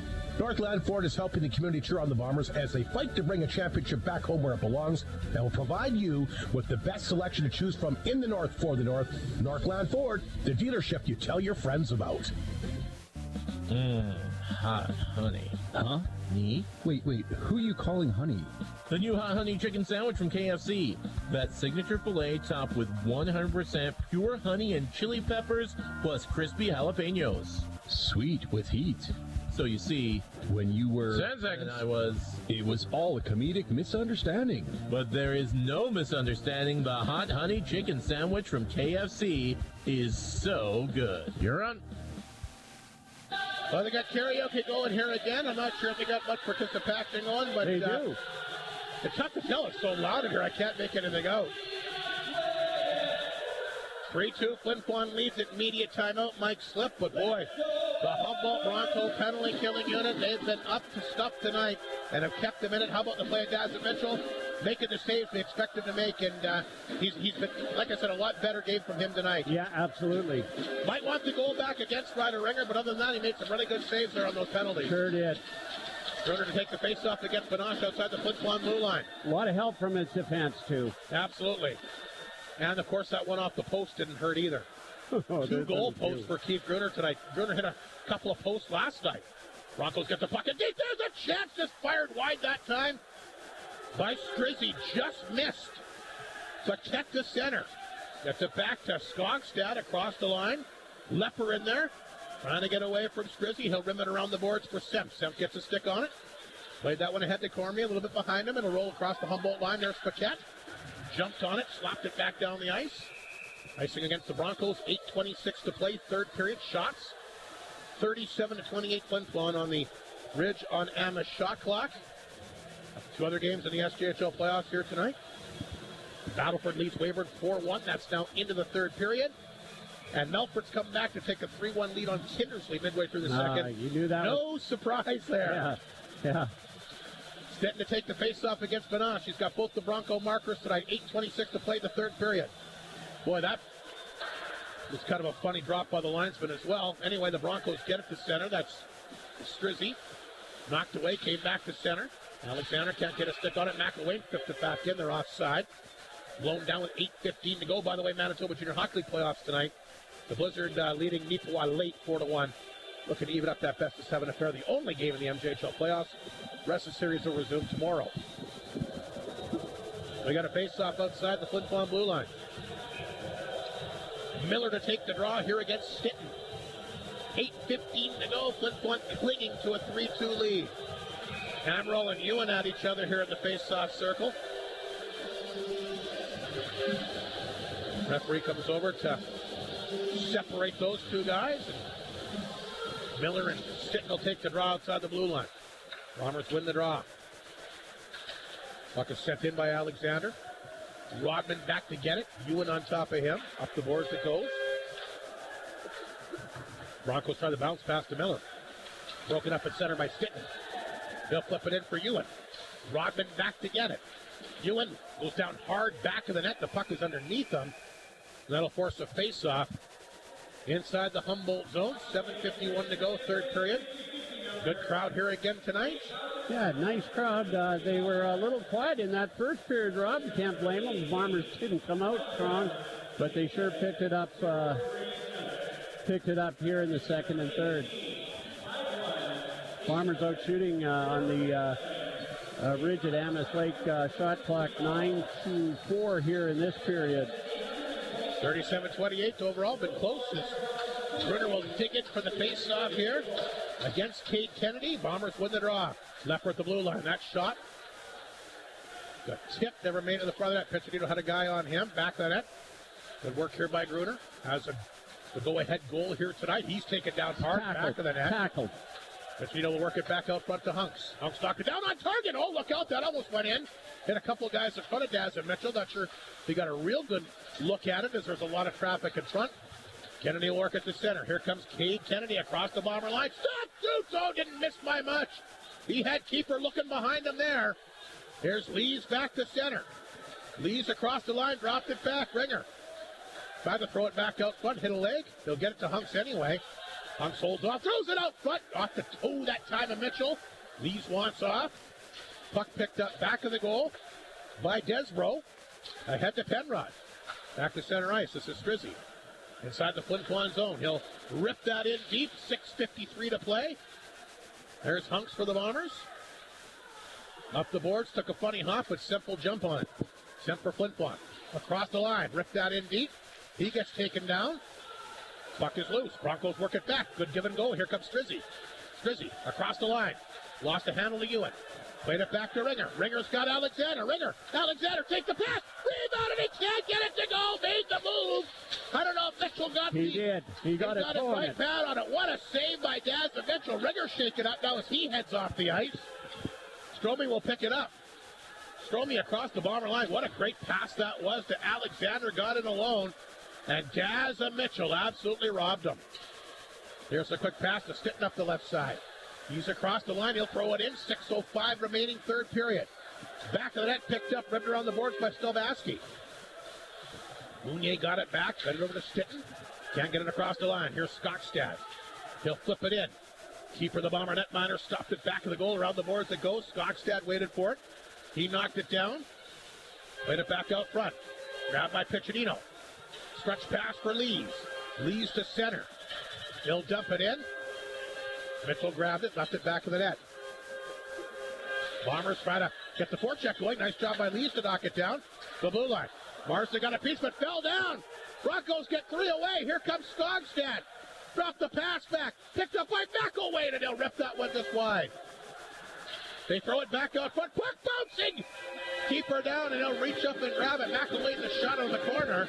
Joey Lees with a nice job on the back check. I think he's a little lucky he didn't get an interference call. It might have been called earlier in the game, but a good job by Joey. 5:17 to go. Third period, 3-2, Flin Flon in front. Marston lucky he didn't get hurt there, too. Yeah, he went down pretty hard. Kennedy set for the face-off here against Ringer inside the Flin Flon zone to the left of the netminder. Matthew Keeper. It's Flin Flon in front by a goal, 3-2, but the Broncos have been pressing. Off the draw. Puck inside the Flin Flon zone. Cormier gets into it to the blue line. Rodman knocked it down. He'll fire that one wide. Semp can't get the puck out. You got to make sure. He'll get it back a second time and gets it out this time to Hunks at center. Looked it back to Ringer. Ringer down the wing, fired it on target. Mitchell will kick that to the corner. Rebound picked up here by Rodman. Now he's pinned up along the boards. They work it free. Gets it back to Amaral at center. Amaral will get it. He'll lift it back inside the Flin Flon zone. There's Lepper. Back of the goal. Goes into the far corner. Semp had to go back and get it. Semp to Hunks back of that. Good forecheck here by the Broncos. Flin Flon just gets rid of it. Lepper played it back the right side. Semp has it. He and Ringer away. Semp will dump it in. 4.5 to go. Third period. Stromey there. Tipped it back out front. Semp can't knock it down. Rolls the blue line. Knocked down by Yakimchuk. He'll tap it back inside Humboldt territory. McElwain lost it back of the goal to Stitton. Wyatt Stitton back of the net to the blue line. Knocked down by Tanchuk. Back out front. Puck bouncing everywhere. Alexander can't shoot it. Flin Flon will hold it in. There's McElwain. Expect to see a lot of him here in the final few minutes. Back to Banache. Fired it on target out of the glove here. Rebound in front. Strizzy will pick it up back off the side of the net. Keeper's got it. And he'll hang on with 3:59 to go. Stromey and Ewan had some contact, and Stromey went off holding his midsection. I didn't see what happened. These guys just... It's a battle royal out there. It is. Banache set for the face-off against Gruner. 3:59 to go. In the third period, shots are 13-7 football. Off the face-off. There's a chance. A guy we haven't called his number for quite a while tonight for the Humboldt Broncos, and that's Chapman. Yeah. Broncos will work it back to Paquette. Long shot again. Not sure who that hit in front. There's the Broncos on top of it. Dig it away. It's Banache for the hat trick. And Keeper stopped him as Yakimchuk and Banache continue to go at each other here. Matt Keeper, that was a great save. I don't think he couldn't see it very well, but he was there to make the save. Typical Matt Keeper, just calm, collected, and he just doesn't. He makes it look easy. Just so calm and in position all the time. Miller against Gruner. Once again, they'll dig deep here. 3:44 remaining in the third period. A 3-2 Flin Flon lead. Linesman watching Hunks and McElwain Mamish very closely in the far circle there. Referee comes over and says enough of that. And they'll drop the puck again. Puck will come to the Humboldt line. Rodman just holds it in. Lifts it inside the zone. Puck is bouncing. Gets fired wide by Miller. I don't know if Keeper would have even seen it with all the traffic. Broncos hold it into their chance. That's fired off the toe that time. Broncos come close. Flin Flon can't get the puck out. Lepper back in his own zone, throws it back to Hunks. Double handling it to get off the glass, but Miller knocked it down. Miller hangs on. Backhander! Knocked down in front. Piccinino just gets it. No, he doesn't get it out. Boy, Bombers can't get this puck out of their own zone. There's Skogstad. Back out front. There's a chance fired over top of the net again by Miller. Lees will race after it, and he'll finally get the puck to center. Piccinino runs over his guy. That could have been a penalty. Boy, they're lucky they didn't get called on that one. Puck is picked up here by Rodman. Down the ice it goes. Is that an icing call? I guess not. The puck is on the back of that. The Bombers work it free. Puck picked up by Cormier. He'll lift it back down the ice. It's a race for the puck now. McElwain just got back. Off the glass. Gets it back to Bomber line. 2.5 to play here in the third period. There's Tanchuk. Almost gave that one away.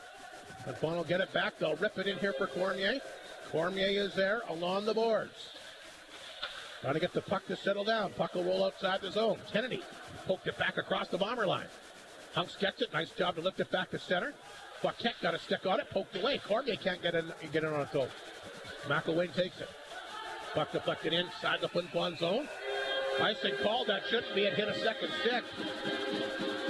Thought the Humboldt bench might argue that. 2:11 to go. Big face-off inside the Humboldt zone here. Mike Slip. What a game. Flin Flon clinging to a 3-2 lead. You look up playoff hockey in the dictionary, and this team's pitcher is right beside it. Oh, it's been an absolute war between these two teams. Of course, back to Humboldt. Games 3 and 4 Tuesday and Wednesday. Set to take the face-off here against Kennedy to the right of the netliner, Dazza Mitchell. And again, they're going to wave these guys off. Well, no, they won't. They just tell them to reset, and they'll redrop it. Too much of that tonight, Rob. Yeah, it's been brutal. Off the face-off, puck picked up by McElwain. And they'll be throwing the puck down the ice every chance they get. McElwain knocked it down. He's across the line. No, they're offside. We're going to have to watch for Dazza Mitchell to exit his net. He's looking over at the bench. I'm assuming Humboldt may call a late timeout. You would think so. 1:57, by the way, on the clock. Faceoff going to come outside the Flin Flon Bomber blue line. The shot's 40-31 Flin Flon. 13-9, so it's getting closer here in the third period. Broncos going over a little bit of strategy here. Braden Klamosko telling Dazza Mitchell if they get it down in that zone, need to come on out. Sitting against Panache just outside the Bomber blue line. Picked up by Hunks. Got away from Rodman. That's chipped in here by Alexander. Alexander will go after it. Picked it up. Made a nice job to get it back to the net. Alexander, then he fanned on it. Here come the Broncos. Full circle back to center. Here comes Dazza Mitchell. Led here by Mamich. Broncos get it in. It goes to the side of the Bomber net and grabbed quickly by keeper Hunks. It's like bowling pins in there. Down Miller in front of the net. 1:38 to go. Klamosko's got the board out. They're going to call a timeout here momentarily. 1:38 remaining in the third period. Humboldt calling a timeout will do the same. Wow, what a game here tonight. SJHL playoffs on 102.9 CFER and FlinFlonOnline.com. Chicken Chef wants you to get a jump start on celebration season. That means weddings, grad parties, family functions, wind-ups, and more. Chicken Chef knows that nothing says celebration like eating well. Have them cater your event that you'll be too busy doing everything else for, and you know it will be handled professionally and deliciously. Call 687-3779 or pop by the restaurant to put together something special suited to your needs and taste. Chicken Chef, where memories are made. You're on. Well, the place is erupting here for the final 1:38 of regulation. We'll see what the Broncos have here off this big face-off inside the Flin Flon zone. Here we go. Flin Flon leading it. 3-2. 1:38 to go. The Humboldt net is empty.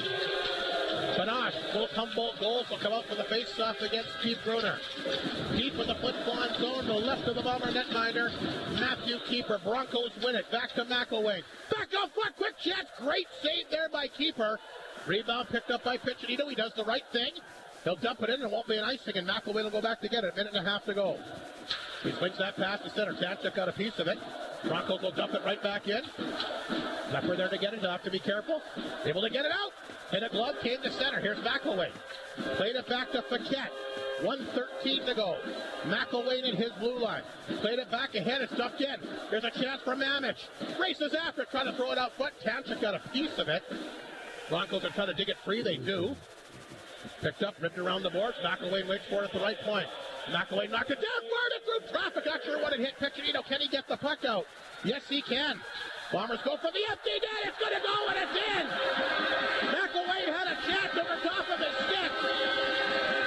And I think Ryder Rigger's going to get it. Now you got Paquette coming over. Rigger will get the big goal into the empty net. Flin Flon will take a 4-2 lead here. McElwain had a great chance there, but it just kind of stepped up over top of his stick. Yeah, that's what happens. Here it is here. Yeah, just... Second of the night for Ringer, third of the playoffs. But boy, what an effort by Humboldt here tonight. I mean, the game's not over yet. I mean, See Mike Reagan trying to settle his bench down. There's still 49 seconds to go, so nothing definite yet, but obviously that's a big insurance goal here late, right? Yeah, absolutely. Strom and Ewan line up against each other. I wonder if Mitchell raises to the bench again. Scott's down against Stitt at face at the center ice after the goal. Stromy will get it in. He falls down. Tripped up here. Puck is underneath him inside the Flin Flon zone. Alexander will flip it back down the ice. It's a nice thing called against Flin Flon. How would he even hear a whistle here, Mike? He couldn't. Rhett Ewan couldn't hear the whistle. He kept going. Mitchell's going to go back to the box here, so the faceoff will be in the Flin Flon zone. They'll bring Mitchell out for the final 32.9 seconds. But a big insurance goal there from Ryder Ringer puts Flin Flon in front 4-2. Vanash will once again line up for the faceoff here against Wyatt Stinton with 32.9 seconds remaining. Off the draw. Bombers work at the blue line. Paquette will hold it in. His backhander. Knocked away by Alexander. He falls down. Can he get the puck out? Picked up by Ewan. Throws it back across the line. McElwain is there. They'll fire that around the boards. Vanash waited for it. Poked away from him. Picked up by Strizzy. Back across the line. Here's Tancha. And he'll let the back down the ice towards the empty net. That time McElwain got back and knocked it down. He'll play it ahead. Puck rolls back across the Bomber line. Tancha flipping the hammer. So that's going to do it.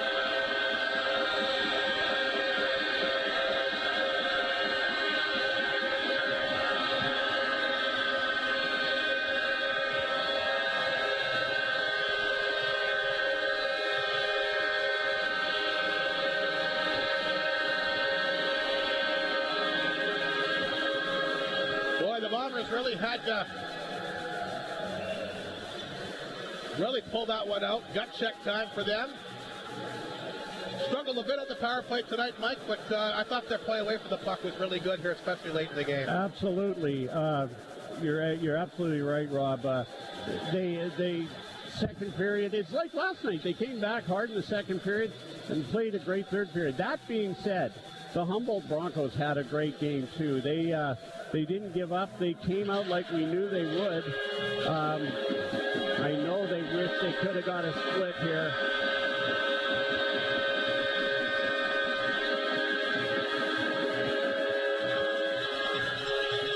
Well, Flin Flon finds a way to get it done. The empty net goal by Ryder Ringer will seal the deal at least for game 2. But I'll tell you what, this Humboldt Bronco team, despite the loss, have got to take a lot of positives away heading back for games 3 and 4 at the Elgar Peterson Arena on Tuesday and Wednesday. And I'll tell you what, those will be real tough games for Flin Flon in that building. But they did what they had to do, Mike. They took care of business on home ice. Yes, absolutely. If you would have said, if you could split, that'd be great. But they did more than split. They got the Ryder Muka getting a picture taken with a bunch of his buddies, which is cool. 4-2 the final. We'll take a break. A lot to get to for the Whitney Forum here tonight. We'll have, of course, the final scoring summary, all our post-game show awards, and the Great North post-game report, all still to come from a very jubilant Whitney Forum tonight. Yeah. Bombers win 4-2.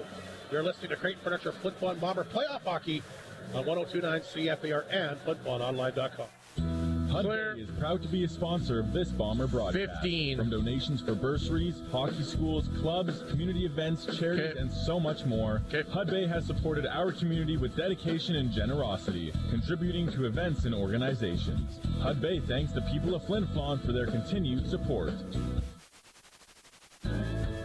Life is sweet with Maytag's Kitchen Suite savings at Creighton Furniture and Appliance Center. From now until April 2nd, you can save $150 when you purchase any 2 qualifying Maytag major kitchen appliances. But that's not all. You could save an additional $300 when you purchase 3 or more select Maytag kitchen appliances. From now until April 2nd, you can save big with Maytag's Kitchen Suite savings event at Creighton Furniture and Appliance Center.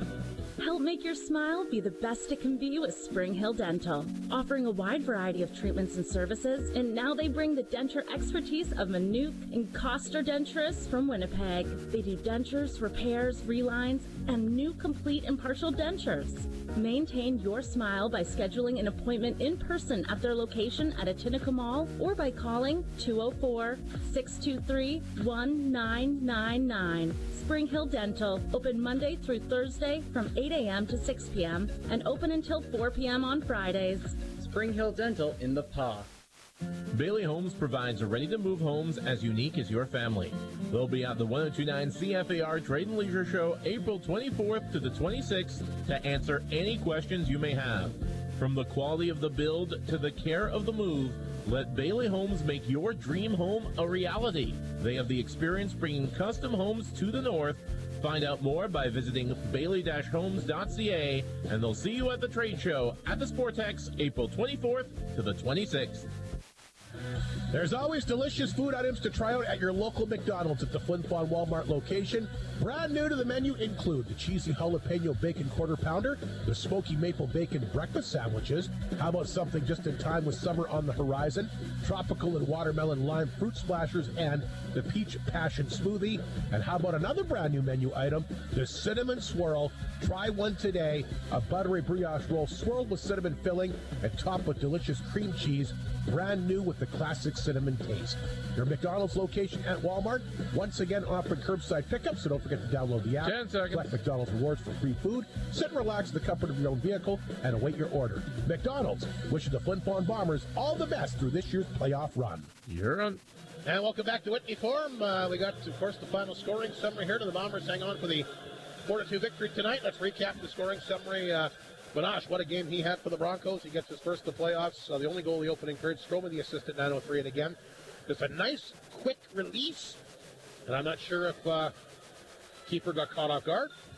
Wasn't expecting it, but it was a very, very good shot. And he put Humboldt in front 1-0. You called it, though, in the first intermission. You said that you thought Flin Flon would come out and have a good... the second period was by far their best period in this hockey game. Absolutely, Rob. They dominated the second period. And that ends up being the key to the victory. Carruthers gets his third on the power play. Lepper and Hunks the assist at 1:32. And that was pretty much the last. I think he might have had one shift after that, then he left the game. Did come back to sit on the bench in the third period, which I guess is a promising sign. Anyway, that would tie up the game at 1. Ringer comes back, his second. That's from Ewan at 5:58. That put the Bombers up 2-1. The eventual game winner, go figure, is a power play goal. It's interesting. We talk so much about the specialty teams in the playoffs, Mike, and it's a power play goal by Keith Gruner, who, of course, had 8 of them to lead the Bombers in the regular season. It's the 5-on-3 goal, his first from Hunks and Semp at 15:10. And that ends up standing up as the game winner. The Broncos, again, would make it a 1-goal game, as Banash would score his second.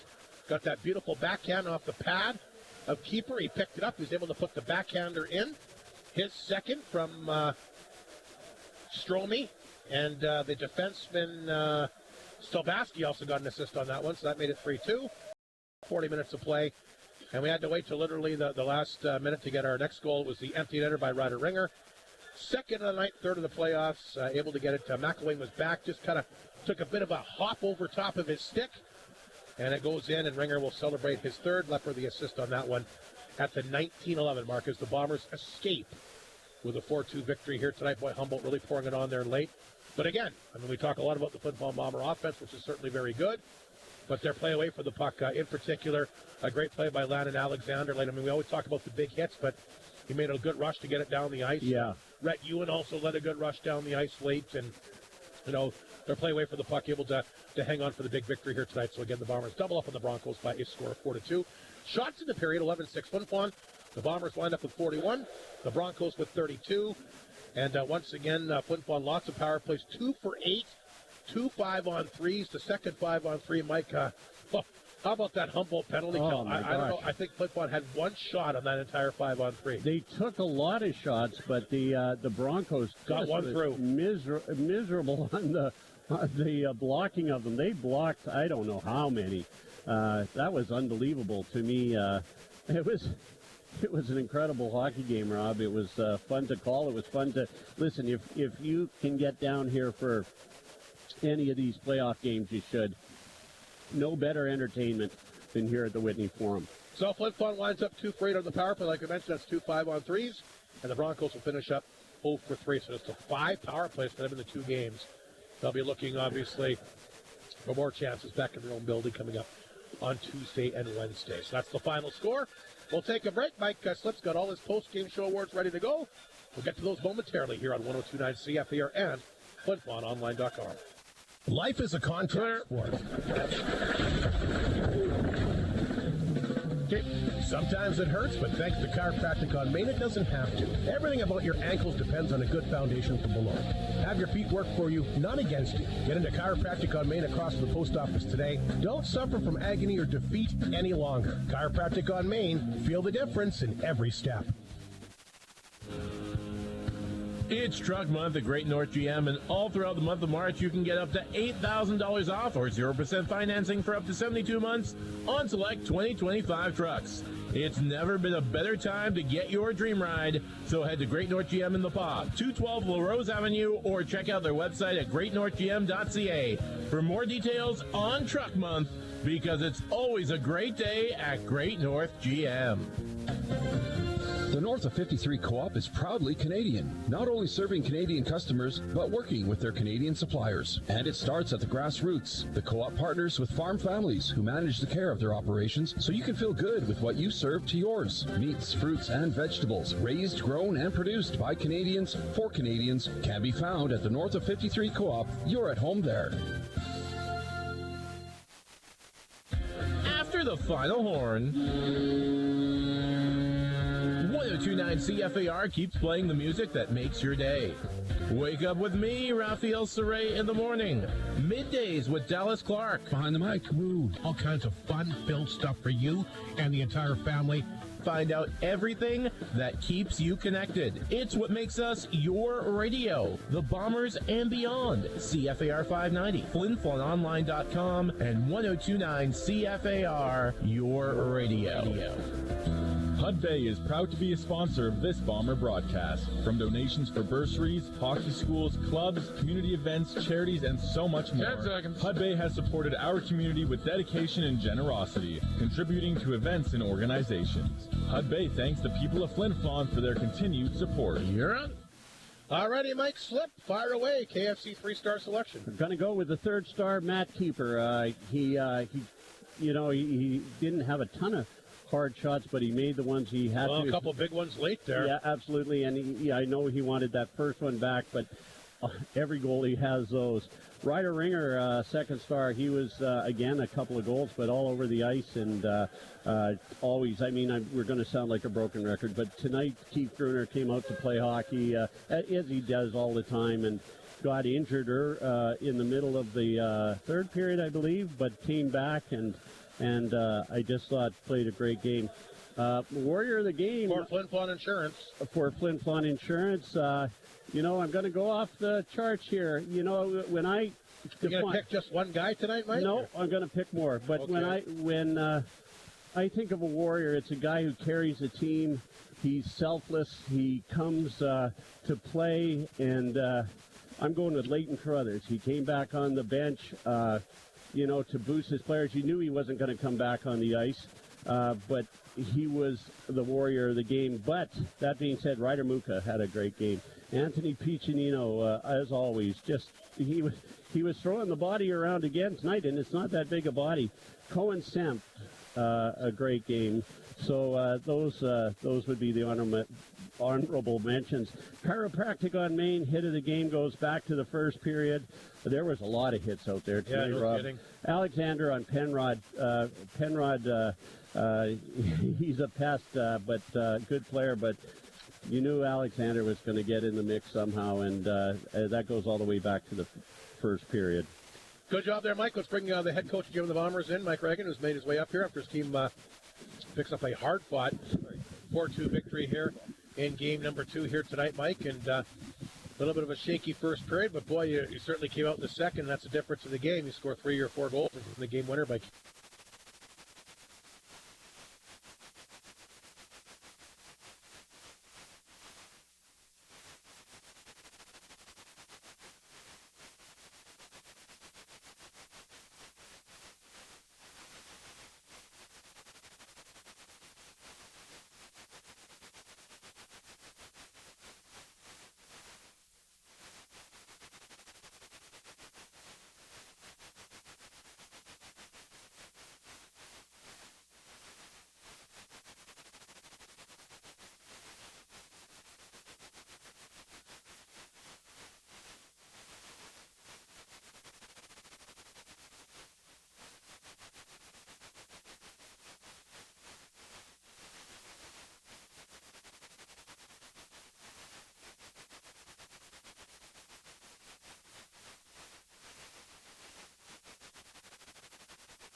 All of this and more at REG, your exclusive. Okay, Raphael, sorry about that. The plug came out. We can go back on anytime you're ready, okay? Yeah, you can go on now. Alrighty, thank you very much. We got that worked out. Mike Reagan, the head coach. I don't know if they caught all Mike Slep's awards, but we can recap them again at the end of the game. Can you remember everything you threw in there? Okay, anyway, Mike Reagan is here. Mike, I guess we'll just reiterate what we just said. I don't know how much went on the air, if any of it did. Anyway, I thought a bit of a shaky first period, but it came out. You had a very strong second tonight. That's the key to the victory. You scored 3 goals, including the game winner. Yeah, I think we're, just, I don't know what it is, just first period jitters again. I don't know, just understanding that you got to simplify the game in the playoffs, and we didn't do that again here tonight. And once we did, the second period, like you said, was a good period for us. I think that it was definitely the ugliest win that I've been a part of. But as I was mentioning earlier, if we were off the air, I'd rather win the ugly ones than lose the ugly ones. So we were able to get the job done and put ourselves up 2-0 going to Humboldt, and now pressure on them to win at least one there, and we're going there to try to win at least one. You talk about an ugly game tonight, Mike, and that's one way to look at it. The way that we're calling it up here tonight, really paying the price to win. I mean, guys both ways. I mean, you saw a lot of guys making their way back to the bench that were holding or nursing something, whether it was a wrist, whether it was a knee, groin, whatever. Both teams really wanted this game tonight, and boy, it really had.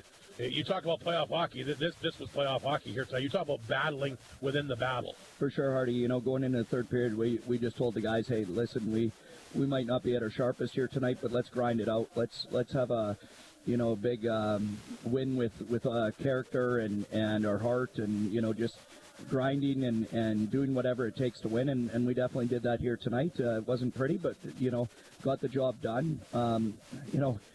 It's funny because I think you and I talked about it. We tell our power play all the time that you're not going to be 100%. You're going to have bad moments, you're going to have good moments, but you got to come up with goals when you need them. And we got 2 power play goals tonight, even though our 5-on-3 there, we hit a post. Gruner hit the post. Leps, I think, might have hit the post on the one, and then after that it was a little bit scrambly, and the puck was bouncing a lot tonight. I know that it bounced over Lepper's stick here at the blue line twice on a clean face-off win. Somehow bounces over his stick, and that's obviously frustrating, and we started gripping the sticks a little bit too tight, and I'd rather learn those lessons in a win than in a loss. Matthew Keeper good again when he had to be tonight, Mike. Saves early, saves late, just back the puck. I mean, the Benosh gets both goals, 2 very nice goals by him. But boy, when you needed a big save, you got one. Yeah, I think Keeps probably would like the first one back. A shot from the outside that normally he has. I think it handcuffed him a little bit. I'm not sure. We'd have to talk to him or look at it again here, but it was just inside the blue line and just kind of weird, uncharacteristic of Keeps, and that. But then he was dialed in afterwards. The second goal, we lose our check off the face-off, and they score, but we hung on, and Ring being able to get that empty netter was huge. Another couple things, Mike, before we wrap it up tonight. We talk about how good of an offensive team you are, and I know that second 5-on-3 didn't go according to plan tonight, but it just had a hard time executing. The big thing for me, the play away from the puck tonight. The play by Alexander late to get the puck deep. The play by Ewan late to get the puck deep. And guys, and Semp a couple of nice jobs to block shots and get them down the ice. So, to me, that you always want to score as many goals as you can. I know probably a little bit disappointed you come up empty on that 5-on-3, but saying that, you had good play away from the puck tonight, and again, that's playoff hockey. For sure, Hardy, and there's no script to how you win hockey games in the playoffs. You're going to have to win pretty games. You're going to have to win games because your goaltender steals one. You're going to have to win games because your specialty teams. Speaking of specialty teams, our penalty kill, fantastic. 5-on-3. I don't know how that puck stayed out. I think one of the defensemen blocked it. I think Tanchuk actually dove there and made the save. But Ring came back to the bench and he goes, I have no idea how that stayed out. And but you need to do that in the playoffs. You need to have kills. we take a look at, like, you look at Melfort last year in the playoffs. We struggled on the power play to score against them. Their kill was huge, for them. Game 6, we scored one power play goal, but we had some other opportunities, and we didn't get the job done. So that's something we've really stressed to the guys here is just finding ways, and every kill is a championship kill. So proud of our penalty kill. Our power play, like, we've got 4 goals in the first 2 games. So, as ugly as it's looked at times, we've scored 4 power play goals. And you take a look at the score tonight, two power play goals, it wins you a hockey game. Absolutely. And takes a lot of pressure off the 5-on-5, even though we've been phenomenal 5-on-5. So, we just got to regroup here, have a good day off tomorrow, get on the road on Monday, and put our best foot forward here in Humboldt, and obviously simplify on the road. Leighton Crothers leaves the game, Mike. His status? Yeah, I'm not sure. He was asking me about coming back and playing, and I just told him, no, you're not. Okay. So that was my decision. We want to be cautious. We're early in the playoffs. It's not an injury that. Let's just say that. It's not serious? I don't want to say that it's not serious. I just want to say that it's not. Let's not read into it. Okay, fair enough. And that sort of thing. So we will have him looked at. He was good enough to come on the bench, and that should say a lot. Fair enough. So I think you've kind of already answered the one question, but back to Humboldt. Obviously, games 3 and 4. It's always tougher to win on the road, especially here at the friendly confines of Whitney Farm, Mike. But at least you took some of the pressure off. You did what you had to do, and like you said, you've had a lot of success at Humboldt in the past. But I mean, obviously, a different year, a different team. I get that, but.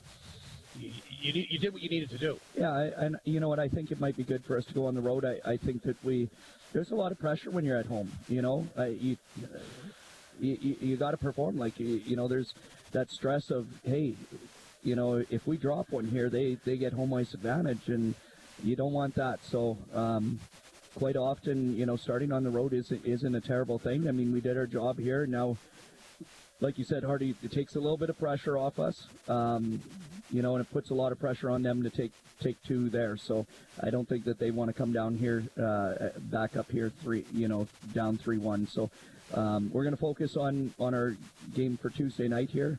Hopefully we can get that one, and then we'll go from there. Sounds good, Mike. Congratulations on winning back-to-back games here to start the series. Thanks, Hardy. Mike Reagan, the head coach of the Bombers, his team winning 4-2. We'll take one last break, come back with a quick wrap-up for the Whitney Forum, and set things up for games 3 and 4 at Humboldt, of course, Tuesday and Wednesday, here on 102.9 CFER and FlinFlonOnline.com.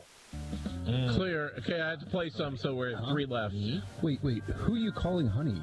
The new hot honey chicken sandwich from KFC. That signature filet topped with 100% pure honey and cheese. Yeah, no, as soon as you... crispy jalapeno. I didn't even hear the coach. As soon as you asked the question, that's when and then I was... It was all a comedic misunderstanding. But there is no misunderstanding. The hot honey chicken sandwich from KFC is so good. Good. Time out. All right, guys, look at the whiteboard. We're going to do this, and then we're going to do that. Jones, what are you eating? There's 5 seconds left in the game. 5 seconds left. All tied up here, folks. Both teams getting ready for the face-off, and Jones has a piece of Jack Links in his mouth. What is he doing?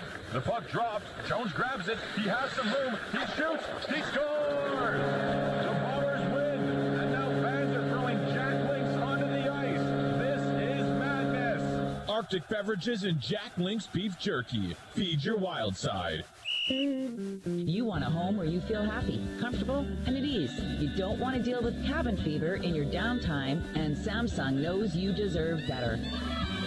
So combat midwinter cabin fever with Samsung and Shane's.